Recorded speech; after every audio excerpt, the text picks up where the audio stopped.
Look at that. Yeah. Check. Oh, there we go. Hi, everyone. Nice to see you. Just want to point out my cup today, my mug.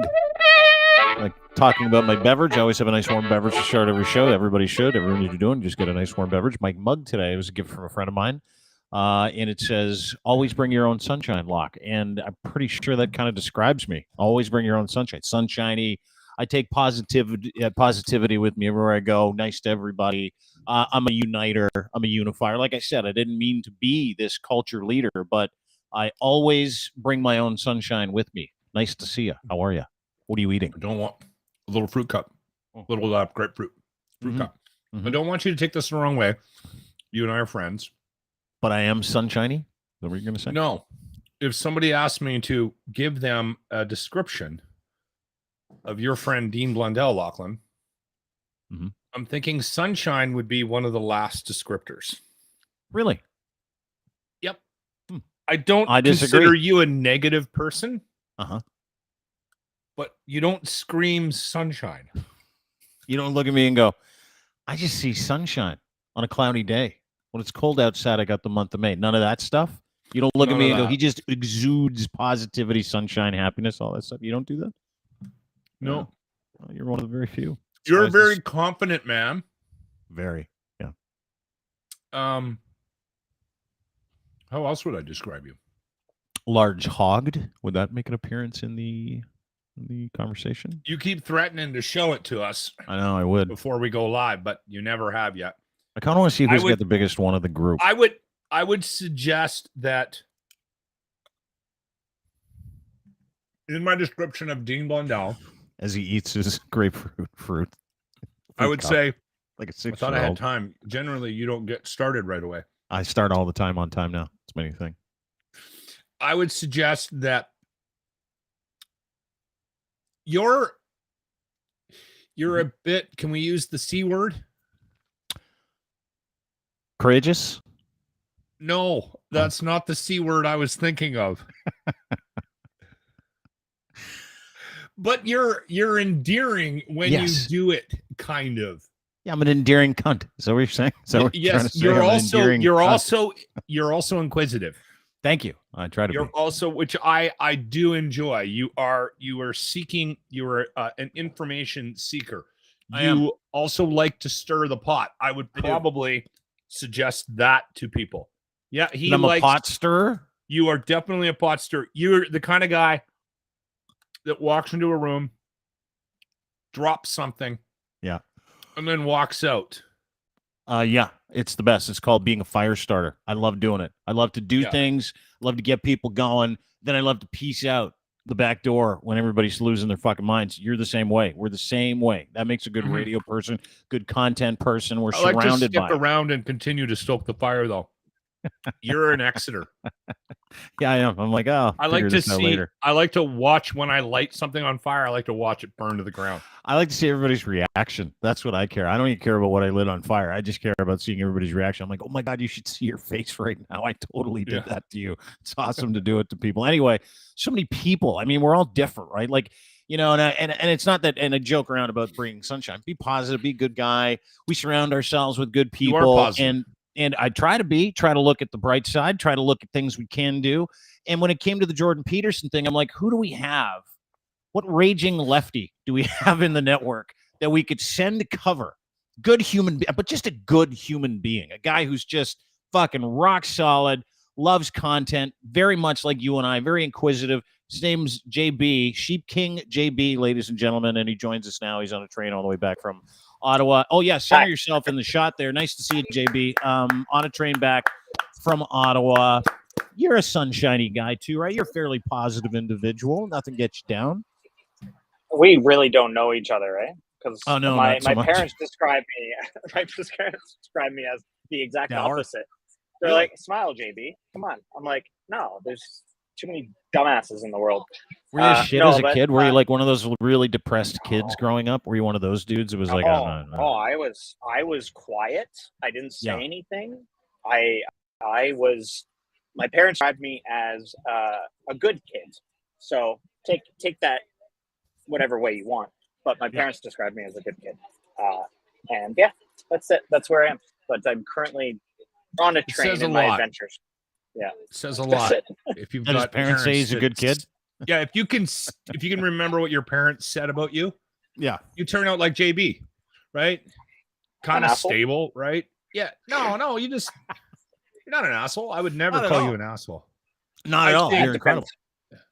I think you do have this air about you that you might be smarter than the rest of us, but that doesn't make you an asshole. That's a millennial thing, though. I don't think that's necessarily me. That's just that's definitely a millennial thing. Do you think that, dude? Like, because you're firmly in the millennial camp. Do you think that you're smarter than boomers? Do you think you're smarter than guys like I'm not a boomer, by the way. You know you're smarter. Yeah, like is that the disconnect? Like, they're the millennials. Like, listen, we grew up with screens. Fuck you guys. You don't know what you're doing. You're still punching in your stupid names and your phones, that kind of stuff. Yeah, I think. Yeah, when it comes to technology, absolutely. But when it comes to, yeah, I'm sorry. I know how to use an iPhone. Like, it's pretty easy. But I think intelligence comes in many different ways. Would I go to my elders to teach me about life and how life works sometimes? Sure, I'll take their advice and move forward, right? But it's when it comes to... And then you leave the room and go, they're fucking idiots. They'll be dead by Monday. Yeah. All right, Dad. Yeah, I'll totally that RRSP thing. Yeah, I'll totally get right on that. Goes to Best Buy, buys a new computer. Yeah. With his RRSPs. Well, listen, I mean, everybody's upbringing is different. You got a chance to run into a whole bunch of people yesterday. You're in Ottawa. Obviously, we had you on the show. We're talking about the Jordan Peterson show. The very first leg of the Incel Stadium Tour began yesterday at the Canadian Tire Center. And we got early video and audio back from it. The video and the audio is actually kind of interesting because got a lot of people that showed up last night to the Canadian Tire Center to see Jordan Peterson. He's a very controversial former psychologist, clinical. Well, a lot is 5,000. There's a lot of people. But you went there for the start of it. You froze your balls off. You got frostbite on your big toe on your left foot. You did yeoman's work. What did you make of kind of, because like there's a lot of ballyhoo up to the show, right? Like everybody's fucking losing their minds. They're, the losers from the left are trying to cancel them. The losers on the right are going free speech. You don't even know what's going on in this world. But when you meet the people who actually go to these shows, you get a real, view of the kind of cross section of individuals who show up. But what was that like for you? Tell us what happened last night. Let's get to it. So when I got there, I was really amazed with the lack of people. I've been to that building a lot for various events, from Senators games to concerts to different shows. And I went to that show when I was younger with my young cousin, who we were going to the Wiggles, and there was more people at the Wiggles concert than there was at the show. And that's saying something. There was one gate open.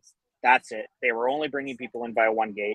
There's the line. That's about an hour before showtime at doors. You think about a concert at a stadium, there's usually multiple doors, multiple lines, multiple egress into the building. And that's it. That's what there was. It was that single line, and it maintained to be that single line for the remainder of the night. The people that were there, I said this to you on the phone earlier, Dean, the snow was as white as the skin that was there. It was not a diverse crowd, all things considered. It was no surprise there. But I will say there was a lot of women there, which was a surprise. Mm-hmm. There was definitely some people who they describe themselves as people from former communist countries where free speech wasn't a thing, that have attracted themselves to Jordan Peterson because of his freedom of speech and the way he expresses himself, and thinks that that's a political thing. But all in all, like in the conversations I had with people, and we got a lot of stuff on camera, they were boring. Like, they were just boring people. They were very submissive. When I tried to poke them about free speech and all that stuff, and I was like, you have the freedom to say what you want right now, they wouldn't do it. They wouldn't denounce hate, but they wouldn't promote it. Like, it was very boring, right? Mm-hmm. And the most questions we got was, are you with the mainstream media? I'm like, I'm the farthest thing from it. And they were like, oh, okay, I'll talk to you. But if I said I was with CBC, CTV, whatever, they wouldn't have talked to us. So Really? that was an interesting. So like yeah, they're that was paranoid. their big point. Yeah. Were there any other cameras out there? Were you the only camera dude out there? Or were you the only people talking to anybody outside? So a funny thing happened was I was there with a good friend of mine who has a bunch of camera gear. You saw the gear, Dean. We had lights, we had 8K camera, we had a tripod, we had microphones and lavalier mics and all this stuff. Rebel News showed up with an iPhone and a wireless microphone.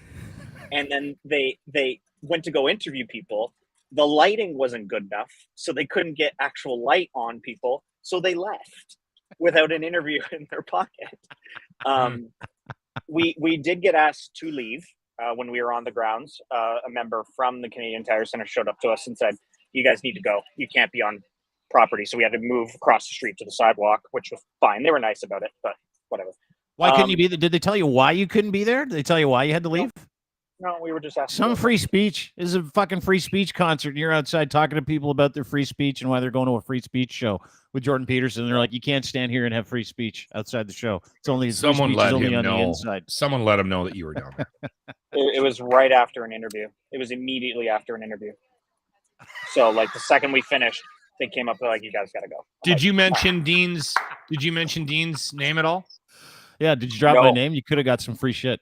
No, no, not at all. We purposely didn't do anything. Yeah. We purposely didn't say names. We purposely didn't say anything because we wanted just an authentic interview, right? Just another person talking to another person, and we'll see where that goes from there.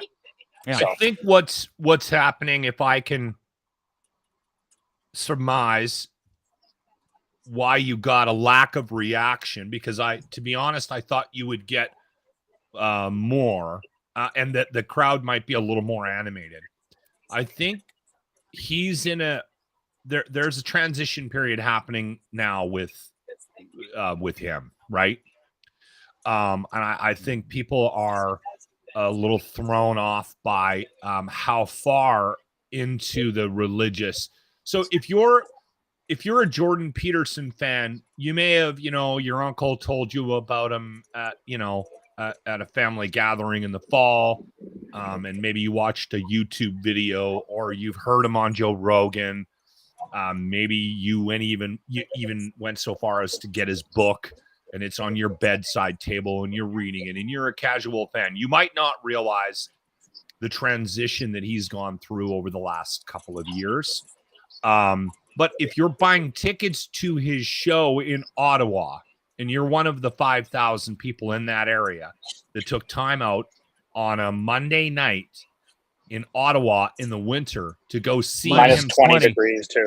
Yeah. To go see him speak, you are definitely aware of the metamorphosis of that man and where he's sort of going to. Mm-hmm. And that audience is skeptical of everything. That's why they've gravitated towards him. So the fact that he is somehow now embroiled in a religion, Russian Orthodox Christianity, it has got to concern the people that consider him some sort of voice of reason in today's day and age. Like I think it's a draw. I think it's a draw for a whole new subset of people. Some, but I think the original crowd that followed him down this path, right? I don't think they're as prone to religion as, because I'm surprised it was only 5,000. I thought for sure he would sell out. I thought that Jordan Peterson was a bigger draw. I did. Not in Ontario. He's especially in the more. I love how you guys in Ontario liberal areas. No. So much smarter and better. No, we're not. We're not. We just have bigger cities. We have bigger cities with more hippies, dude. Like, it's just kind of a bottom line. It's just that we have bigger cities. We have more education. We have people here who can sniff that stuff out. In it's the middle of frickin' nowhere. Yeah, I know you did. Raised by a clan of hippies. I know you did. I know. And sometimes we I run into spent a summer in a teepee. I know you did. By a river. I know you did. With a van? Was there a van down by that river? There was a van, but it was parked on the lot. We hadn't built a house on yet. That was your sleeping bed. Okay, so like in terms of how this was presented by Jordan, everybody out there, the promoter, biggest night of the year. This is about free speech. In terms of the buzz and the vibe on social media, where people were calling for our deaths, sussing out how ridiculous it was that this guy was playing this show and he's not going to sell it out. The lies that he told, like, let me bring this up, where he was talking about how they released 5,000 more tickets for his show. And I'm like, dude, you're showing up with a suitcase of benzos for a crowd of 900. He only sold 900 tickets. And then he posted the list of his tickets. And let's just go through this real quick. He posted a list of the tickets that he sold. Did he promo 4,000 tickets? Oh, yeah. So those are the tickets that by the 24th of January were given away or were in people's hands. Comped. Hearing about half the tickets were comped, between 2,000, 3,000 in there. And then between 2,000 and 3,000 we call tickets, it, he papered the show. Papered it big time. But he papered it up to 5,000 people. And this morning, the Toronto Sun, the National Post, all the regular folks are going, it was a fucking packed house. It was sold out. No. It was not sold out, and it was not a packed house. Because do you remember yesterday where we looked at capacity for the Canadian Tire Center was 18,001 people? If you think for a fucking second they were like, we only want 5,000, you're crazy. Like, they did their very best to put as many people in that place, and it was an abysmal failure. How big of a failure? Let's look at the numbers. 5,000 people attended Jordan Peterson show in Ottawa. The venue is 18,001. Half the tickets were comped. That means 2,500 people paid to see Jordan in an arena that seats 18,001, not a sellout or success by any stretch of the imagination. To own the libs, dude had 13,000 available seats for that thing. And today, him and all his partners are running around going, fucking smashing success, Jordan Peterson, free speech. This is the real stuff. You got to get into, and it's a fucking mirage. It's just a fucking total mirage, to the point where people actually sent us videos of it. And they're like, I don't see a fucking seat available anywhere in the place. But they only panned the bottom half of one side of the actual 200s. Yeah. Not the 300s that were empty. That were like why over why do people need this to be successful? The stroke? I don't understand. Exactly. That's the question. And we'll answer that in a second. Watch this. Let's have a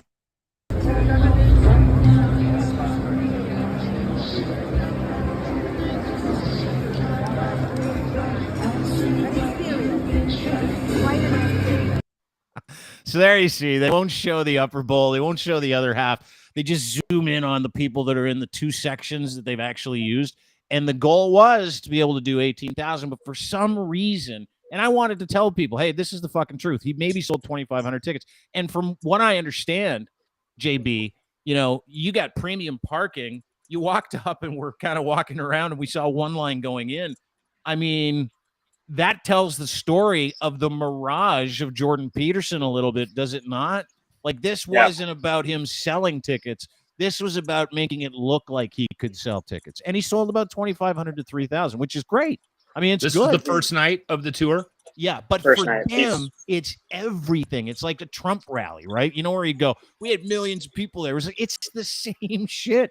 It's the Trump playbook of like, bring some people out, egregiously lie about why they're there and how many people showed up and how successful you are, so that other people around you can go, you know what? He knows what he's talking about. He doesn't. He doesn't anymore. He may have.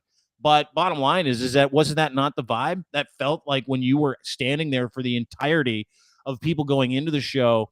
There were not 18,000 people waiting to get in there. In fact, there probably didn't feel like there were 5,000 people waiting to get in there. No, sorry, they're just doing an announcement. We're just getting to the union in about 10 minutes here. But yeah, it didn't feel like that. Like I said before, I've been to Senators games before there. I've been to concerts where all the gates are open. It's a buzz. There's an atmosphere. There's something to do, right? There's like, oh my God, we're going to have fun. We're going to go do this. And then I just watched very lone souls walk into the single line and go into the venue. Right, it didn't feel like a buzz. The person that was filming me said, like, who lives in Ottawa, has been in Ottawa his whole life, was like, I don't know, I've never seen it this dead here before for an event, like at all, ever. And that was the same vibe I got from talking to people. It's just very like deadpan. I wonder if, did they have a did they have a section though where the moms would park? and wait for their kids to come out after the show? I don't know, but there wasn't a lot of taxis there dropping people off. It was a lot of lifted up trucks that were showing up. Yeah, was it? He definitely has. He has a crowd. He has. It's the disenfranchised. It's right. Like they're searching for something. Yeah, definitely. Yeah, wild. Anyway, okay, I know you got to go, and you're going to detrain here in just a second, but you're going to put together a feature, obviously, about your trip to Ottawa, talking with some of these people. You and I have chatted. Not shocked. The people going in were incredibly demure and didn't want to talk, and were sullen and downtrodden. It's why apparently you go to one of those shows or whatever. But you know, it's just it just goes again to prove the point, which is why we did this. That this is a mirage. Like by and large, you know, he maybe sold 2,500 to 3,000 tickets, which is great for him. But don't run around telling everybody you're more important than you are, or you're part of the process and Canadians are waking up. You're not. He is a diminishing asset. He is what that is what we saw. That is what you saw with your own eyes. We'll bear it out with video. We've given you the actual numbers. And judge for yourself by the content of the guy's character and what he does and says about other people. That is why no one went to see him. And that is why they tried really hard to make it look like it was fucking Convoy 2.0 and there were going to be 18, 20,000 people there clamoring for its time. None of that was real. You had 2,500 people max. I think his ship has sailed. People are definitely trying to move on. And I think whether or not you're able to put your finger on it and be discerning enough about what you're getting from an individual that you're following for some sort of an answer, right? Like, first off, look within people. You know, you might find the answers on your own, right? Like, do some work. I think that group of people has spent enough time, you know, toiling in the muck of misery and waking up mad every day, that they know that they're not getting anything from that guy. That message isn't making them. It may have actually resonated with them when they were angry.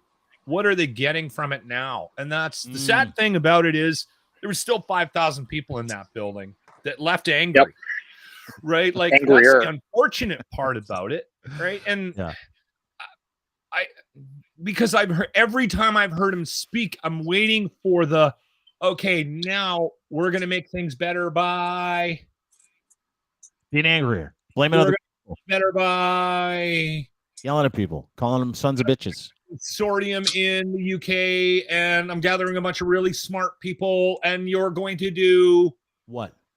Try to convince you that the reality that you live in is not real and they're right and everybody else is wrong, which is fucking craziness. It's pure craziness. They're trying to literally present an alternative reality that doesn't exist, of a way to be that doesn't work. And they're doing it because they don't want to change. They don't want to get any better. And Jordan Peterson's a sick fuck. Anyway, I know you got to detrain, JB. Thank you so much for doing this. Really appreciate it. Great job in Ottawa, and good job with the mouth breathers and the great unwashed. Did you pound off in the bathroom of the train? On the train? No, not this one. Not this one. That's more for the GO train when I head home. That's more of a GO train, not a Via. You're not a public transit masturbator? Like, you know, go to the bathroom, give it a pull. Locke is. He does it on planes. That's his thing. No. He likes that. I have on a plane. I can just go home. You can wait. You know what I mean? You're one of those guys that can wait. Yeah. One thing you caught on your train trip that I thought was hilarious, Locke, you have a look at this. Where is this? Explain this lady, because this is great.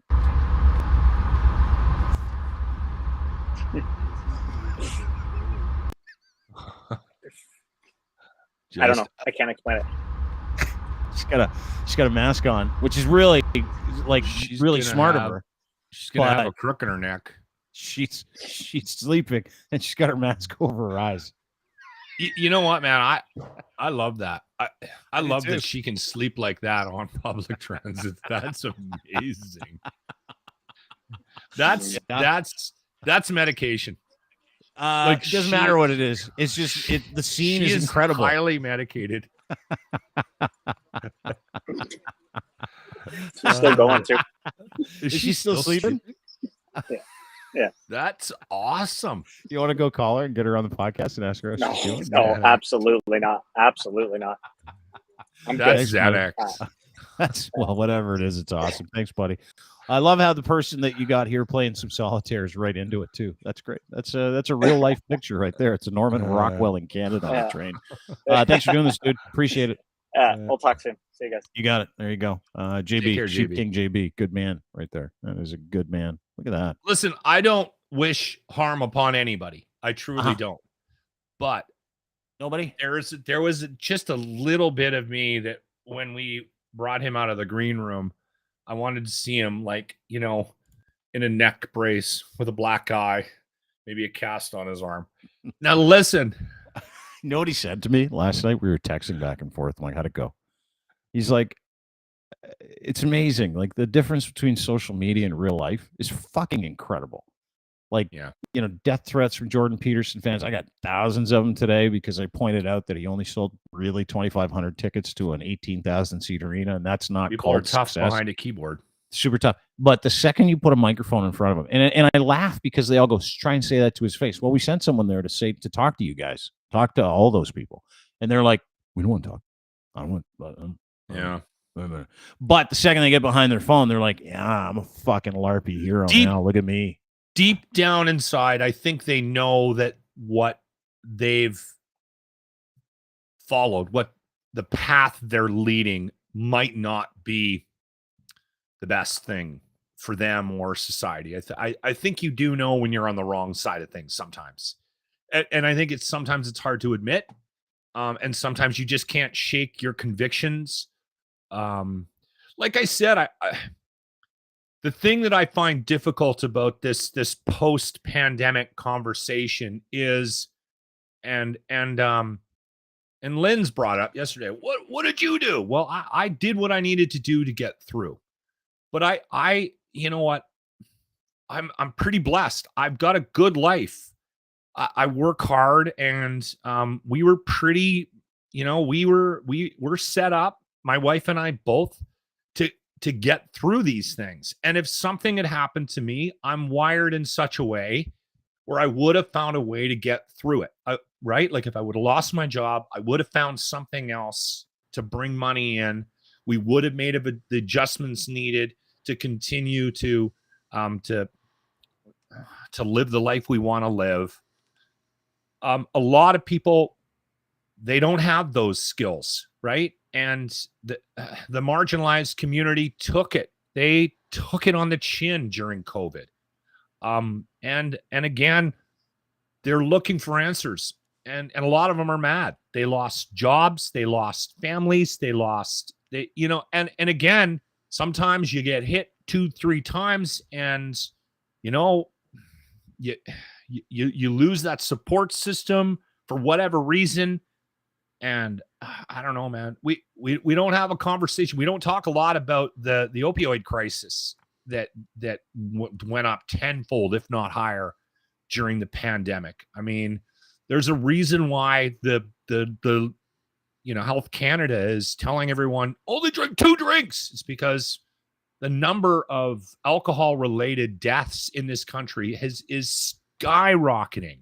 Mm-hmm. Right? There's a lot of people that suffered in the last couple of years, right? And there's a lot of people that don't have the skills to get themselves through it. And just because you're able to walk away from the victimhood and not put it on everybody else doesn't mean that we should ignore what happened and just be okay with it. So I think, but hold it. I think it's. I know what you're saying, and I know it's pandemic related, but I have a difference of opinion. Ryan Lindley joins the program, ladies and gentlemen. Lynn's is in the house from the Lynn's Report. Nice to see you, Ryan Lindley. Good to see you. I have a different opinion, and I don't want to spend any time on the pandemic. I want to spend a little bit of time on disinformation, misinformation for personal gain and personal use. Right? Okay. So we have a major angry young man problem in this country. Major. Yes, we do. Major angry young man problem. I have almost forgotten about the pandemic completely. Now I'm focused on, whoa. Okay, we're out of that business. No one's we'll talk about it in a responsible way. I don't care to talk about vaccinations. I don't care to talk about COVID. I don't care. Only in the responsible manner. Now, there are a lot of people that are like, well, it's the pandemic. Nope, it's not anymore. It's the same problem that we've been having for a long period of time, which is there's some angry young men who are being told by other angry older men, you should really stick up for your white privilege, because if you don't, we're going to lose ours. That's what this is. That's what we're talking about here. We're no longer talking about the pandemic and what was taken away from certain people. We're talking about the radicalization of certain people in this country. Yeah. And young men are super susceptible to it for two reasons. One, there's a sense of loss. Exactly. There's a sense of loss. Two, they're being attacked by everybody, men, specifically white men. So then you get a lodestar like any one of those cats that's like, hey, you know what? I need to stick up for white men. The problem there is that we've never been persecuted. We're not a persecuted people. White men have had the fucking best of the best for ever in this country and in this place. We just have. It's just we all get it, right? And if you can't understand that and reconcile that, then you need to fucking do some work. And that work is understanding our history as a people and as a society. And if you can understand where we came from and how colonialism is really genocidal, and how evangelical Christianity and that Orthodox Christian complex out of Europe is incredibly white, and you can understand then where we came from and why we are the way we are. And there are certain people that come from certain parts of this country that don't want any of that to change because they're sitting pretty, dude. Like the fucking white men in this country sitting pretty. And so they're using a whole bunch of other people to radicalize them as army folks for them to be able to say, listen, I'm going to get my white privilege army to go and fight for me so that I can maintain the freedom and the privilege that I so richly deserve, because that's how this shit works to them, right? Doesn't anymore. It doesn't. And if you're one of those white guys, and trust me, I clothed and robed myself in that white privilege for a really long time. But if you're one of those guys, it's really easy to get pissed off about the idea of a brown guy maybe taking a job that used to belong to a white guy, right? It's really easy to get upset about what's going on in the Middle East because that might creep into our country, and you got to keep an eye out for that because there's more of our privilege that might get taken away. It's really easy to understand a guy who's like, you know what, white guys, blame all them. They're coming after us. We didn't do anything wrong. We're just us. No. You're ignoring history. You're ignoring sociology. You're ignoring psychological evolution. You're ignoring science at that point. You're ignoring the reality of where we came from and who we are. And so when I assess guys like Jordan Peterson, it's got nothing to do with the pandemic. It's got something to do with hitting this off at the pass for a certain group of young men who need to know there's a better way to be. And that starts not listening to fucking idiots like Jordan Peterson. You're right. You're right. And I've said this multiple times on this podcast. If you know somebody, if you've got somebody in your family or even outside that you know is going down the Jordan Peterson path, pull them aside, take them for coffee. Find out if you can do something to help them. Yeah. Because what he's doing is he is creating a roadmap of explanation as to why that, and it's not always privilege. He's explained to a lot of people, and it resonates with that angry young man a lot of times, why they are where they're at and why they are feeling a little out of place. Right. So as soon as there's an explanation, I think they glom onto this man, and they think because he was able to explain why they feel the way they feel, maybe I'll follow this guy a little longer and he'll have the answers.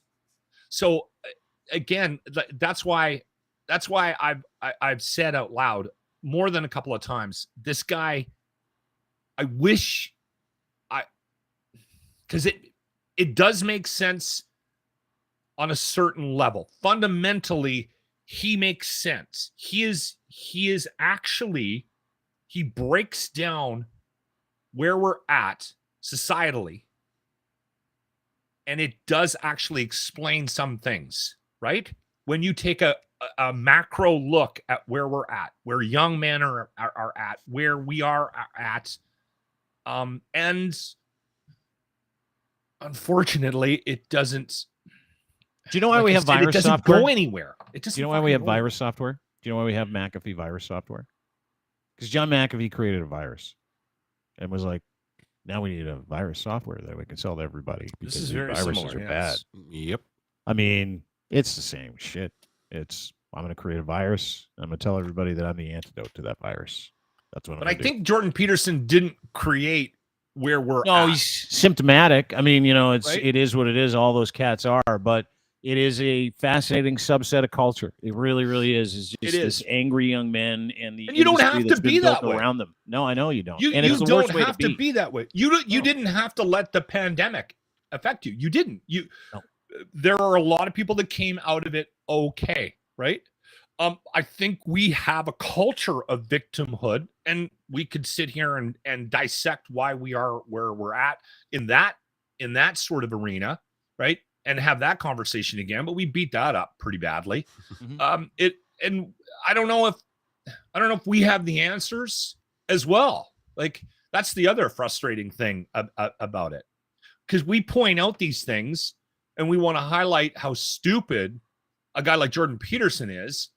But I don't know, like, would I be able to sit down and write a book that people would be able to follow to get them out of No. an existential, crisis they might be having? No, but I would suggest Dude, that I'm he dealing with doesn't myself. either. I drank 6 beer last night I would and suggest half a that he bottle of wine. Yeah, that's okay though. That's you're fine. Neither is he. Judging by the response that we get from his fans, No. judging by the fact that nobody showed up to that show. Well, nobody, 5,000 people showed up. Whether the tickets were comped or not, there is a market for that. And a lot of people, when I tweeted, hey, listen, here's the breakdown of exactly what was sold last night. And it was like 13,000 short of a sellout, even though today's like smashing success. I'm like, in a way it was, right? 5,000 people still showed up to watch this guy talk for 2 hours or wherever the fucking long it was. Yep. And the content of it might have been comforting to a lot of those people because they share the same values. What I'm saying is his values suck. Like, his values and his idea of how people are going to get better is never going to work because it's never worked in human history. Escalate. That doesn't work. Get angry. That doesn't work.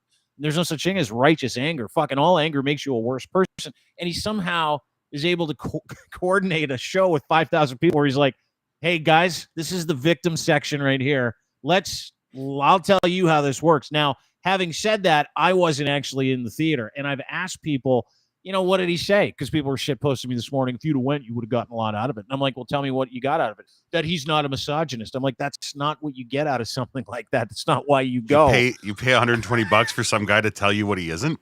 Yeah. Good for I said, you. Well, I think think what did he happens say that helped you last night? Crickets. Everybody crickets. They just want to see him because he's famous. He's Jordan Peterson. Well, and they never He's controversial, yeah. He's controversial. But I think there's also this thing where he has been labeled these things by groups that haven't listened fully to what. And listen, I'm no fucking expert, but he is misunderstood on his messaging, right? Like, he gets pretty loud and clear, actually. I don't want. You guys drag me down this fucking path where it makes me feel like I'm defending the fucking cocksucker. Because you are when you say stuff like that. No, he isn't. No, I don't think he is. Not. What he's saying, He's trying to tell labeled things, and people that follow him and what he is saying, get more and more angry by the fact that he gets hauled out on the carpet for being this and that. When it's sound bites, like he has got an idea of the path that we're on in society and why it's wrong. You can agree with it or disagree with it. Okay. Yep. It doesn't make him a misogynist. It doesn't make him transphobic. It doesn't make him a lot of things. I'm saying right now, he doesn't fit into the world that we live in, this overly woke world. And that resonates with a lot of people. That resonates with the 5,000 people that were in that fucking building last. It does. And let me bolster what he's saying. Lachlan's not wrong. Like we all don't share the same values. This is a very general conversation about the guy, though. Take one example. Like, remember the plus size model that was on the Sports Illustrated cover? How are you saying he's not a misogynist when he tweeted out what he tweeted out about that woman? Clear as day. But because you've generalized him and watered him down. I am not going down this path with you. I'm defending specific things that he said. Yeah. I'm also not saying that he hasn't said things that she should have gotten in shit for. And being labeled a misogynist for, or a transphobe for. That's why people get labels, is because they do the thing. When people go to an event to Jordan Peterson to see him speak, and then you haul them out for being the asshole that goes to Jordan Peterson, and you're like, you're a fucking idiot, you went to Jordan Peterson. What are they going to do? They're going to defend the positions, and they're not going to do it well because they're not as smart as Jordan Peterson. They're going to try to defend the positions and the reasons why they're there, right? JB just said it. Sheep King was just on here. He was surprised at how many women were there, right? Like, his messaging is what it is, and you can believe it or you can disagree with it. And he's good at the controversial stuff. I still think he does things like that to keep his name out there so that we three assholes on a podcast on a Tuesday afternoon continue to talk about him, because he is still victim in the zeitgeist. marketing. It's called victim marketing. It's huge. We don't point, agree with him. No, I'm not buying his book. No, I don't agree with his messaging. I don't agree with how he's going about it.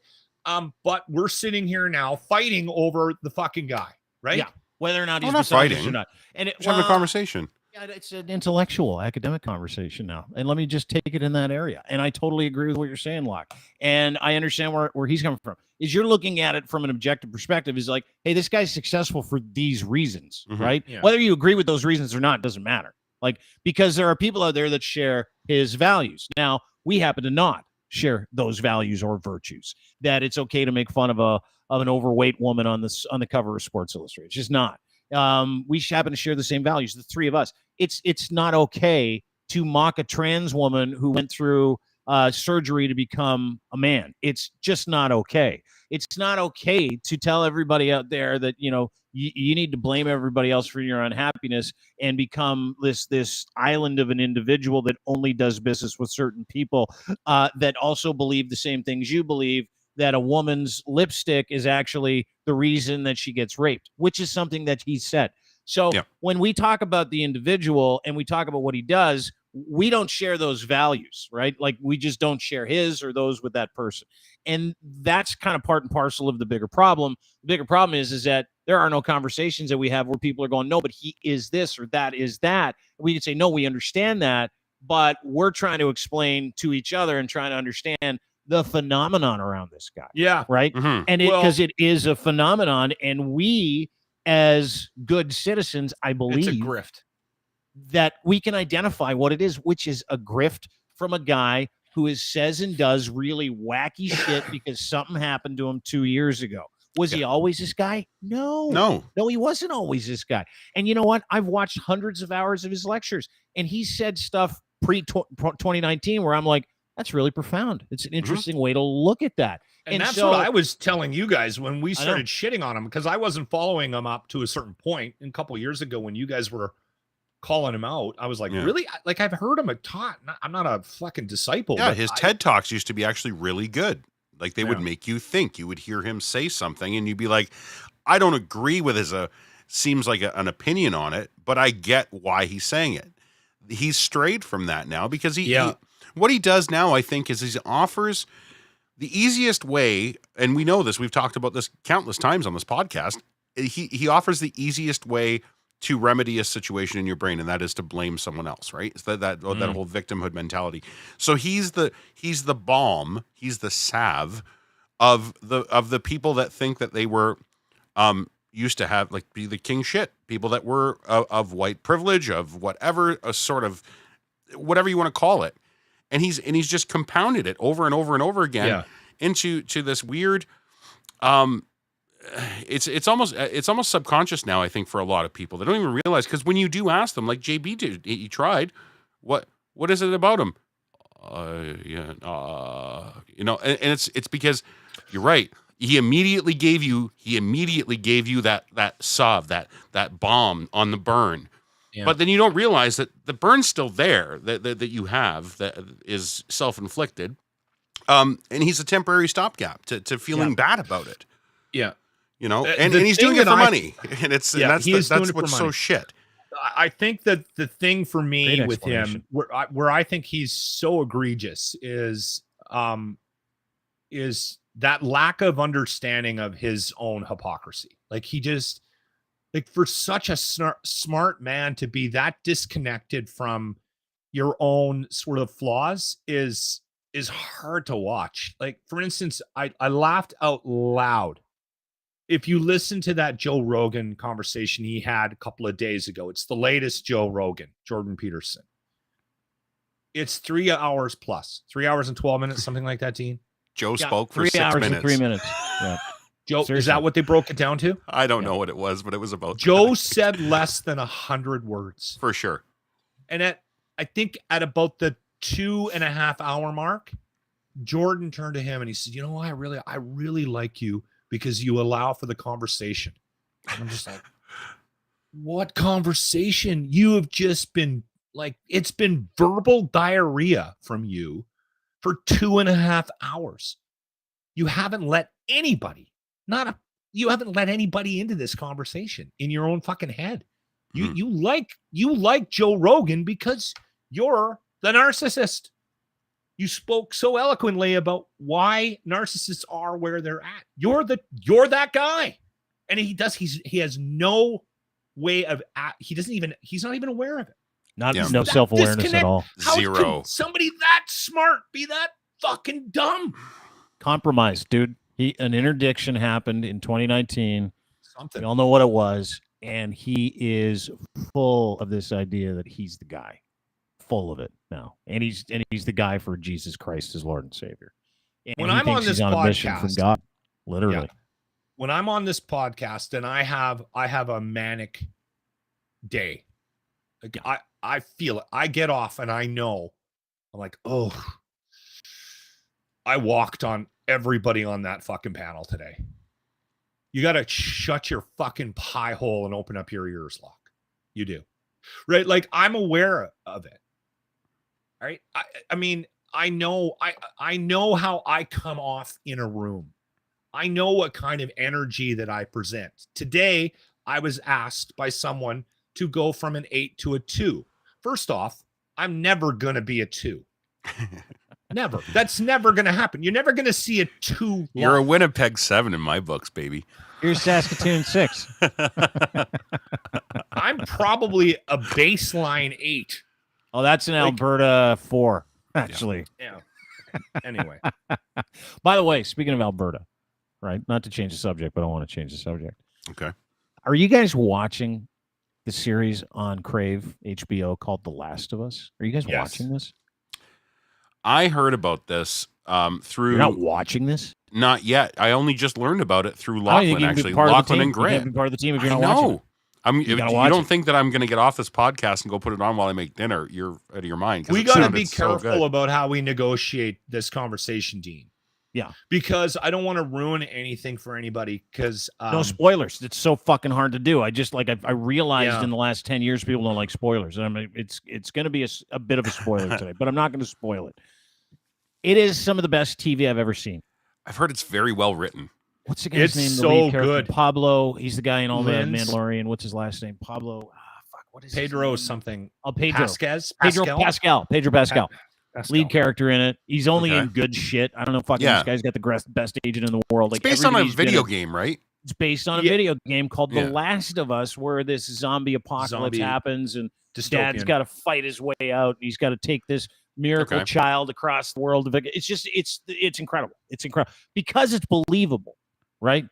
If you haven't It watched actually it, feels very real, Linz. Like it feels like what you think. I'm this- zombied out. Yeah, The Walking Dead kind of like at first Killed I was my- all excited and then it killed the vibe. Yeah, it was This And- is and this it- is a it didn't- believable zombie television show where you're like, okay. oh my God, they've traced the genetics back to a point where you could go, this actually, other than the insanity and the growling and the eating of faces and stuff like that, Mhm. it's like, oh my God, they've actually put this in an ecosystem where I can go, maybe this might be real. Okay. I The could acting see is that happening. incredible. The scenes are incredible, but episode three,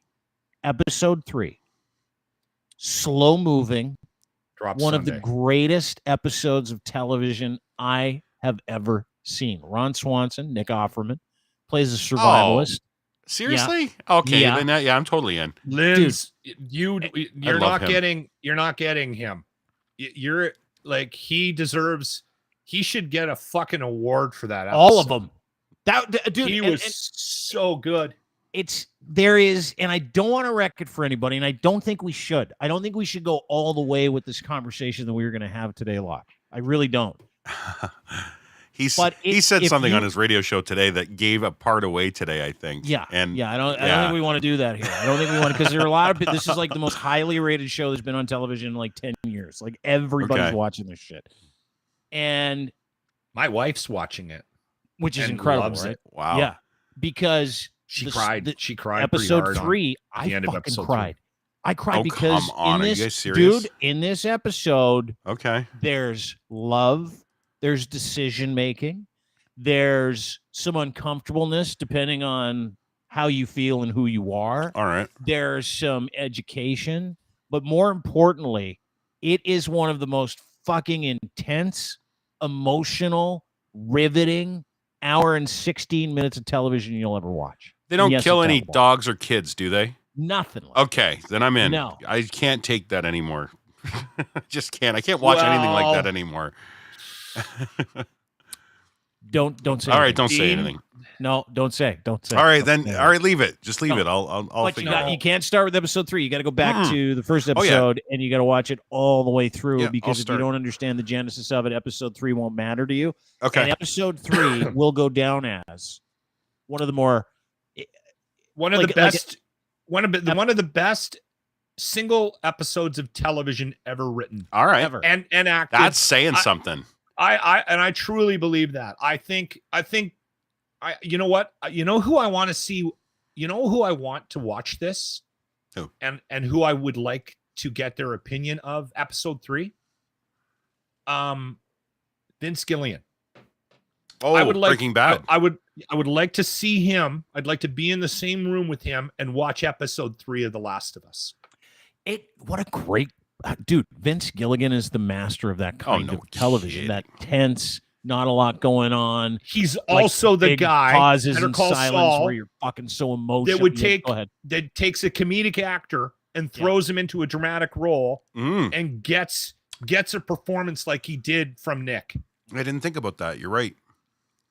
Like that's the kind of thing. I stole that, by the way, from the Last of Us podcast. That's why it was pointed. Did I sell it? I gotta listen to the Last of Us podcast. Here's a question I have for you. The podcast is really good. Here's a question I have for you. That's how you know you're into it, right? Where you're like, "Fuck, where's the Last of Us podcast, the review podcast?" That's exactly what I did. I know, but and that came from the other the one with The Walking Dead. Remember they did that Talking Dead afterwards. Like that's where that genre that was born from. That actually came from Big Brother and MTV. Oh, that's right. Did it? And yeah. They Howard had Stern was show a after wrap the up show? show and shit. Yeah. I got a quick story. My wife walked in on me. I was a big Masturbating? Walking Dead fan. The first couple of she catches me occasionally. She just shuts the door now. Just goes, Lachlan, Jesus. Anyway, she walks in on me watching the Talking Dead, and I was slightly right less embarrassing than someone walking in on you watching Cobra Kai. By the way, that's embarrassing. She was making fun of me for that show too. I know. So anyway, she walks in on me and she sees me watching Talking Dead, and she goes, "What's this?" And I went, "It's a show about the show that I really like." She goes, "You're watching a show that breaks down the show?" Yeah. And I'm like, "Oh shit, yeah." She goes, "You're a loser." And just turned around and walked out of the room. Okay, so hope you're enjoying your stupid life. You're a loser.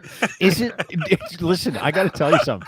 I'm that guy too, where I'm like, if I really like something, I'll go look for a podcast on the thing that that I like, that's highly rated, that's got some wheels behind it, and I'm like, okay, I'm going to get some real information here. And I find that it's like I used to mock those people back in the early 2000s that would watch, Big Brother after show. I'm like, what a fucking bunch of losers! You just watched it. Now you're sitting there watching people talk about watching it. Is that the goal? And so, your point, that's what losers do. We get so into stuff. We're like, I gotta fucking figure this out. So I'll tell you how much of a loser I am. I've been humming that fucking Linda Ronstadt tune in my head for 3 days. Right? Okay. That's back on the charts because of it. By the way, I did read that about that's that the today. biggest show on fucking television, dude. It's trending. How big this show is, Linz. You have to watch it. All right, I'm in tonight. I'm Yeah, going to you start have to. tonight. Yeah. I bet you. I'm going to throw this out there. Lindsay's going to start it tonight, and I bet you he binges all 3 episodes before Let me you go put to this bed. on the table All for right. Linz. This might be a spoiler. I don't think it will be. I'm going to Okay. ask an out-of-pocket question of Lachlan. I want to get your thoughts on this. The Last of Us episode 3. Ron Swanson, survivalist, who is Nick Offerman. The whole show is basically about him. I'm not going to get into the details. It's some of the most incredible TV you've ever seen, but it's intense. There is some stuff in there for a certain segment of society that's not comfortable with themselves, right? Let's just put it out there. How did you make your way through that episode? What did you make of it? It's very non-conventional in the way that they played out Nick Offerman's relationship in this show. Listen, for me, right? Like I was shocked by it. I didn't pick up on their attraction at the beginning of it, and my wife was like, "You're." Oh, don't even I say can that. say part. that. I don't know if you can. It's in the game. I found out this morning. It's in the game. Oh, is it really? Okay. Yeah. There's a cheat code for. I don't think. Okay, that's all right. None of that. That's where you gave it away on your show this morning, by the way. Easy. So anyway, Dustin. Yeah. The other part was how Jimmy will not be able to watch it. Old school church. So kid. anyway, for me, Pastor Jimmy. for me, I thought that their relationship was played so beautifully. My wife was making fun of me because I'm like, well, hold on, where'd this come from? And she's like, you didn't pick up on this? And I'm like, no, not at all. And and this is why I think this is going to be one of those episodes that people talk about for years. Those 2 actors played a couple in love, so believable and so beautifully. Yeah. And it was just such that it shouldn't trigger you. Like, I realized that we're getting into the same sex conversation, and I realize there are people that are triggered by that. But if you take a look at how that was played, you can't help but have empathy for that couple and what they were going through at the time, based on how those actors played those roles. Delivered. So to me, there has been this underlying theme of love, like through the whole thing, right? Like, and about how complicated love is in a relationship, right? And I think it ties into the name, like The Last of Us, right? What do we have left? We're fighting for our very lives, but we still have to maintain these relationships, and it's not going to be easy. Did you get that from the podcast too? Just a quick question. A little bit. I did. I'm not that. Now deep. I know why he's a Peterson fan. He likes it when other people tell him what to think. No. I'm so glad that he's talking like this on the show, and I don't care where it fucking came from. I'm just so happy right now. I'm just so happy.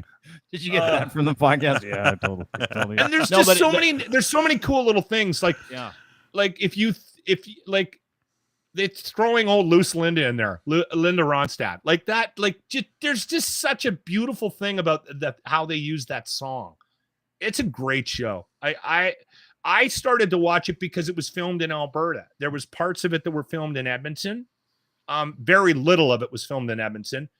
But I was curious because we've been talking about this show now on the Locker Room for 2 years. Oh, is that Right? the one that they filmed downtown and they said it's supposed to Edmonton. look apocalyptic? And like they filmed it in Edmonton. Yeah, they used part of your city to make it look like a fucking and war they zone. did nothing to one it. night- They're like, "Hey, just one go night- downtown and film." And it was like, "Oh fuck, this is like This is post-apocalyptic." perfect. 100% of the time. Okay. Let's film it in Edmonton. They're like, "No problem, let's do it."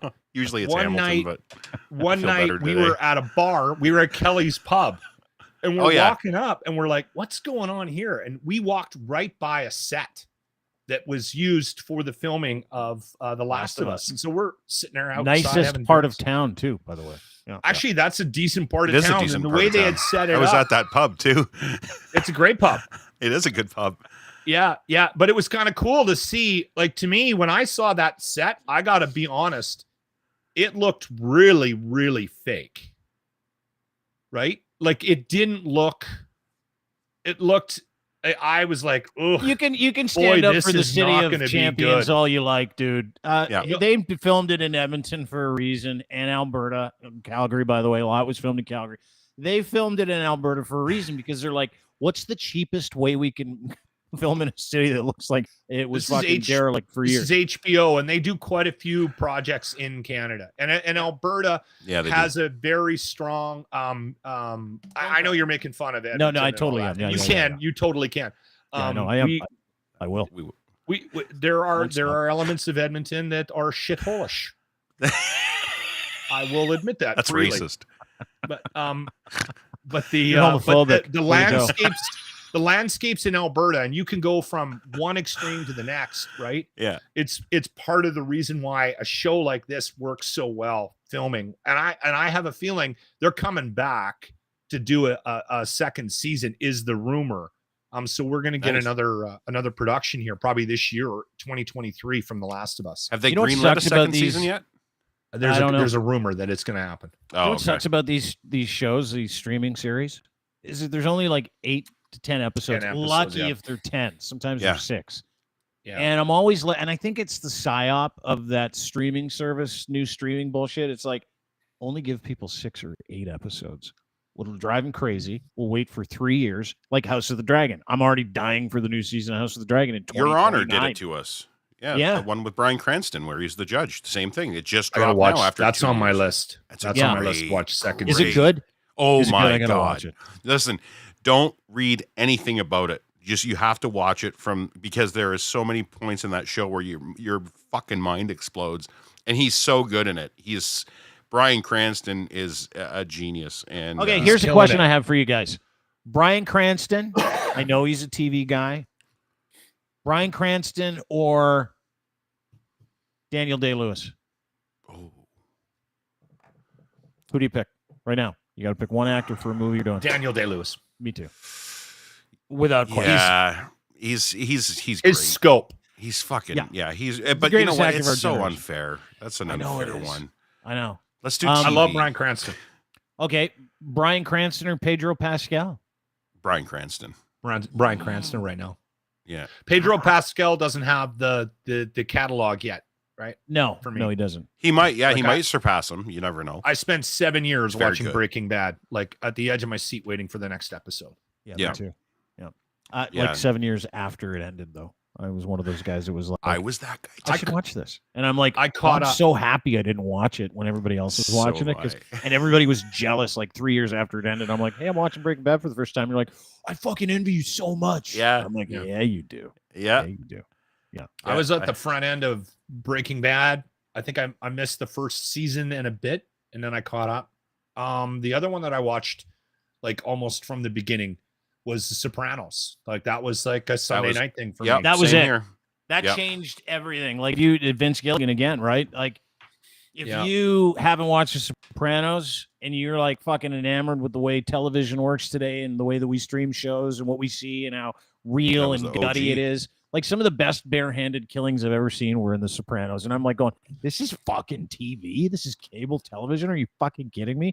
Like that episode, that series opened it up for everybody. I don't think And- people realize how and incredible it is. It made people uncomfortable, and that's what made it such a draw. And it was taking those situations of everything. There was homosexuality in The Sopranos. There was men going to therapy, gangsters going to therapy. Yeah. Like there was all of those things combined where people are like, "This isn't happen. This isn't real. This isn't the way it's supposed to be." Meanwhile, 90% of that show was based on true stories. So it's Well, that was groundbreaking. That show. I think blew the doors open. Yeah. I think the other part about Sopranos for me was how likable Tony was. He was a awful human being. Yeah. Like he did Like the Bryan worst Cranston. things, but you were cheering for him, right? And I just I have you guys gone back and watched Sopranos? I've actually gone back and rewatched it, and it's 3 times. Many Have times. you? Yeah. Yeah. See, I got a lot out of it. That It's like an second old comfortable watch, pair of too. jeans, that show. Yeah. Yeah. Yeah. Yeah. Like anytime that's on, there's certain shows where it doesn't matter. Like Seinfeld for me is one of those shows where it's Same. on, I'll watch it. I'll turn everything else off. Be in the middle of the hockey game, middle of the 2 periods, I'll just flip around and fuck them. I'm on the Brazier episode, the Manzier episode. I have to finish watching this. Nice. That's one of those movies that come on like that. You know, you're gonna laugh. Princess Bride. I'm like, fuck, it's such a great movie. Still, That's you a gotta great watch that when movie. it comes Mhm. on. Anytime Rocky 1 or Rocky 2 come on, I watch it from start to finish. I don't even care where I am. I tell everybody to fuck off. I have to Yeah. watch it, especially the scene Goodfellas- where he looks at Goodfellas Adrian like and that. she's like, I want you to win. Goodfellas is a hard watch for me. I don't know why. That Casino, another one like that. Casino. Casino's a good Casino, one. I fucking watch it every time it's on. I can't sit through that scene of in the forest where he's walking, where the guy's crawling. Goodfellas. The Oh, execution scene. yeah. That is a tough one, man. My favorite's when they go to the mom's house and they're sitting with the mom. And then that's somebody's, I think that's like Scorsese's mom or something in real life. That's somebody's actual mother Oh, is it? from the movie. Yeah. And they're sitting there and one dog's looking this way, the other dog's looking that way. He's looking, what the fuck do you want from me? And that painting was actually painted by Robert De Niro.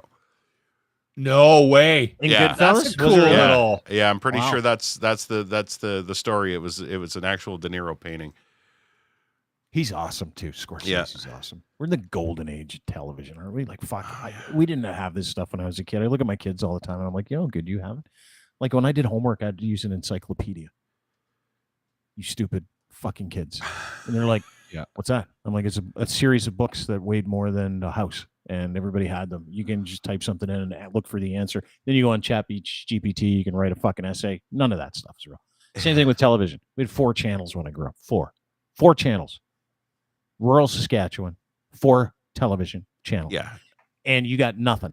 0. Like I grew up watching Donahue. Like it's like, well, let's talk show Donahue. Let's watch this. Now kids can fucking do whatever they want, Anything. watch whatever they want. They can watch Everything's it all on at demand. once. They can watch it tomorrow. And isn't it fucking beautiful? I Yeah, love right. it. I fucking love it. Yeah. That's the I find it the thing that overwhelming pisses- though. line. That's why I don't get into anything. Well, because there's so many shows to watch, right? Like Yep. that's the other thing is, are you guys bingers or do you like them when they release them weekly? I'm I'm sort a of coming binger. around to the weekly release again because it gives you something to be excited about, Yeah. right? Like, Yeah. I always have that letdown after if a new show comes out, everyone's talking about it. That happened to me with The Bear. I don't know where, I don't know who. It might have been Grant. Grant was saying, "You got to watch The Bear. You got to watch The Bear." Amazing It's Flip. show. And I kept going, well, tell me what it is. It's Flip. He owns a restaurant. I'm like, you're not giving me anything. It just Flip from Shameless. Lip. Sorry. Yeah. Lip from Shameless. And so during Christmas, I literally watched it on a Saturday. The episodes are like 30 minutes The whole That was long. thing? me. Yeah, I that's fun too. Yeah. And it was fun, but it was like, oh no. Now I got to It's find over. another one. Yeah, I know. Like I that. know. That was There's a if- season if- 2 coming. Is If there? people haven't watched The Bear, Oh my God. that's great. It is so well done. That actor, his sous chef, Yep. she's phenomenal in that. Yeah. Holy crap! Where the hell did she come from? Out of Like, nowhere. Just That's- amazing. Yep. Yeah. And the Maddie Matheson. Now I follow him on Instagram. Is he in that too, Matty Yeah, Madison? he's my neighbor. He's like 45 minutes east of me here. Yeah. Oh, is he? Dude, he is He's cool. phenomenal in that show. And he's the only one in the show that doesn't play a cook. That's the funny Yeah. fact about the show. Everybody else plays somebody that's got something to do with the restaurant cooking, and he's the only one that's like a maintenance worker. It's really funny. He's Seriously? hilarious. Yeah. You haven't watched it yet, Dean? I thought you were gonna. I thought you were gonna No, I crack into haven't. that one. You guys were yammering about it in our DMs, and I'm like, I should probably watch that. Oh, you gotta see it. You'll love And it. then I started watching it, and the kid was manic, and he's like trying to make it happen. Takes over his, the story takes over his brother or best friend's restaurant. brother. His His brother's brother. restaurant, and haven't gotten into how the brother died yet, like all that stuff. So I'm like, I really just watched maybe one and a half Shane from episodes. Walking Dead's his brother, There, yeah, that's really? right. which is interesting. There's a Fascinating. there's an episode in there as well that they've actually, a lot of people like TV critics and writers and such have reviewed it and said it was the most stressful television show, like one episode that they'd ever watched. And I didn't realize why until they broke it down. It was all shot in one shot, one camera, one shot. The entire it was the like chits coming out. yeah. That day when And they the- opened, when they had the The guy gets stabbed in iPad, the ass. when they had the iPad that day. Yeah. Yeah, That was that one. thing. That's One one shot. continuous shot. Yeah, just watch that show. Whoa. Yeah, go back and watch it. And you feel yourself getting agitated, and you're like stressed out watching this fucking episode. It was great. So taking a break. So it's like one camera angle that flows into different scenes, like the entire I didn't show. even think about it, but you're right. Yeah, it's kind of like awesome. what was it? NYPD Blue was the one that did that first person. They were the groundbreakers in television that did the Single first camera. for single camera angle, first person experience where it's shaky and it's like that was. But they had I different. didn't think of it that way. Yeah. They had different cuts. This had no cuts. It was one camera that just ran through the restaurant the entire episode because it was so like that. You want to talk about manic? That episode was insane, just because of the shit that was going on. I don't want to spoil anything, but watch it. And now that you know that, Locke, go watch that episode again. I'll go. You know what? It's one of those shows that if a second season comes out, I'll probably binge the first again. Yeah, for sure. Yeah.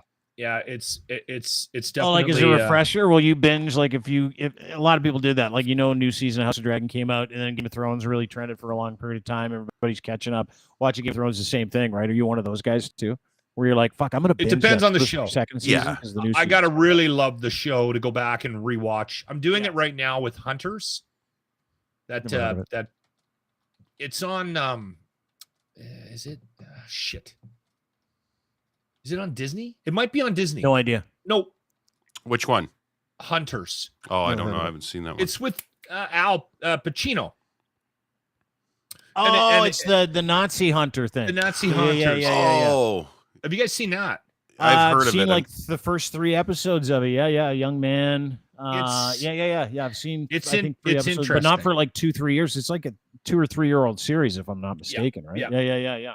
There's a second season, and I remember I started watching the first episode of the second season a couple of weeks back. It's on Prime. Yeah. And I was into it, and I realized for whatever reason, and I think I do this sometimes when content is really, really difficult, I have this protectionism thing where I block out memories of stuff because it's tough content. It's hard to get through. Right? Like I don't know about you guys, but I watched Schindler's List, and that bothered me for weeks. Oh yeah. I would never in a million years be able to go back and watch that show.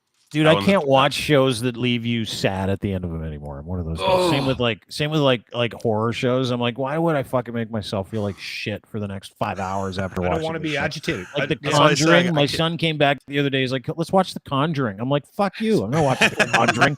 That is awful. Because we do movie nights here still. My adult son's like, what's on for movie nights? Like Friday, Saturday. I'm like, whatever you want. He's like, let's do The Conjuring. I'm like, let's not, and say we did. Not interested. It's just not interested in that stuff. I can't, like I say, the kids and the animals. Like if a dog dies in a movie, I'm out. I can't watch out. No, you know what movie? I'm such a pussy when it comes to dogs. like Where the Red Fern Grows. I watched that. When I was a child, Where the Red Fern Grows fucked me over for years. Still to this day. Like, oh my God, he killed his dog with an axe. Oh my God. Yeah. And you're like, awful. Why I can't watch this? It's so good. And then sadness after the whole thing. I can't do it. I can't do it wherever animals are concerned. And I'm a big animal guy. Like I think in their own habitat, animals should be treated like humans. I really do. Which is this video. I wanted to show this to you guys.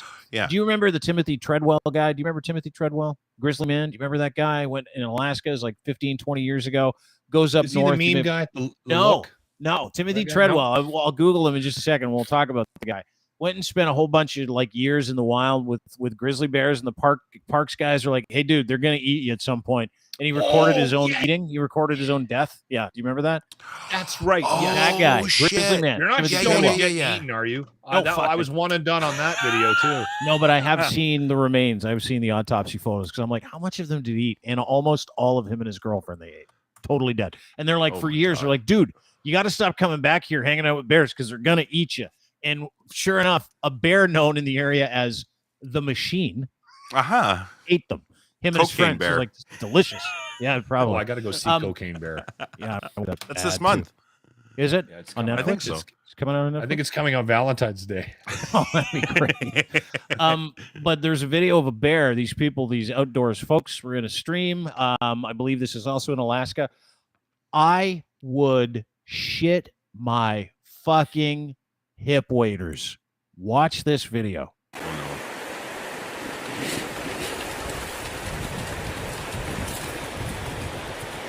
There he goes. Big cat. I remember these Seasoned videos. people.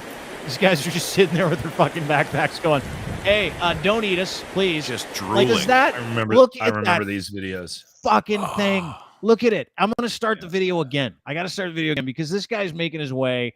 And like right here where he turns, that's where Yeah. I'm fucking running like the wind. Watch this. He's like, fuck, I'm going to eat you now. I'm going to eat your face. I'm going to pull a Timothy Treadwell. I'm going to eat you. And look at these people just trying to stay still and they're taking pictures. Are you fucking kidding me? Look at the size of this fucking thing. It's a fucking Not the right time for this, but I cheer for the animals all the time. And Same. Me too. Look at this. He's like, I have a smell over here. See what I got going on. I'm gonna have a smell over here. Look at like 10 feet away from this fucking 1,200-pound behemoth. Shake it Why are off. we watching this? I've got adrenaline just coursing through my body right now. So That's a brown bear too, aren't they? Like the most vicious, Biggest or- pricks of the bear family. Yeah. Yeah. oh my god. all bears are. If you fuck with them, you're in trouble. Don't So fuck we with bears. planted trees when my first job right out of high school. I spent the summer tree planting in southern BC, and we would get in the truck and drive to these areas, and we would jam trees all day and then drive home, kind of a thing. We didn't camp out. All the drives, they were all within the Creston area. So some days it was quite a hike into the woods, and occasionally we would get updates about bear activity, grizzly activity in the area, right? And they would say, "Hey, listen," and they had checkers that worked for the province of BC, and they would come and they would check your plants, and they would go in and they would just make sure that the trees were planted properly, that you had roughly the numbers you were picking up, right? Because it was a contract with the government. So the guys that got the contracts would hire the crews, and then we would get paid on how many trees we planted. I think in a my given day. father-in-law did this. Yeah. Yeah. Anyway, I've it was a heard good this. job. Yeah. And there was one site we were at, and they were like, Can "Listen, you do me a favor? guys, Just give me some more backstory into how tree planting works. Were they carnivorous or were they because the hardwood? the two guys that were there, Yeah. the two guys that warned us about the grizzly were there to check the trees. They worked for the government. All right. And at one point during the day, we're plotting along, and all of a sudden I hear this fucking guy screaming.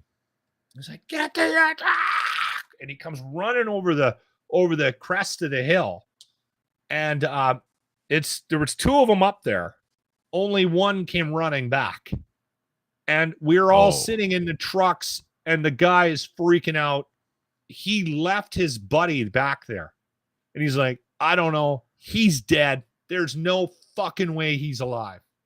We got chased down the hill by a grizzly bear, and his buddy fell, the guy that he was with.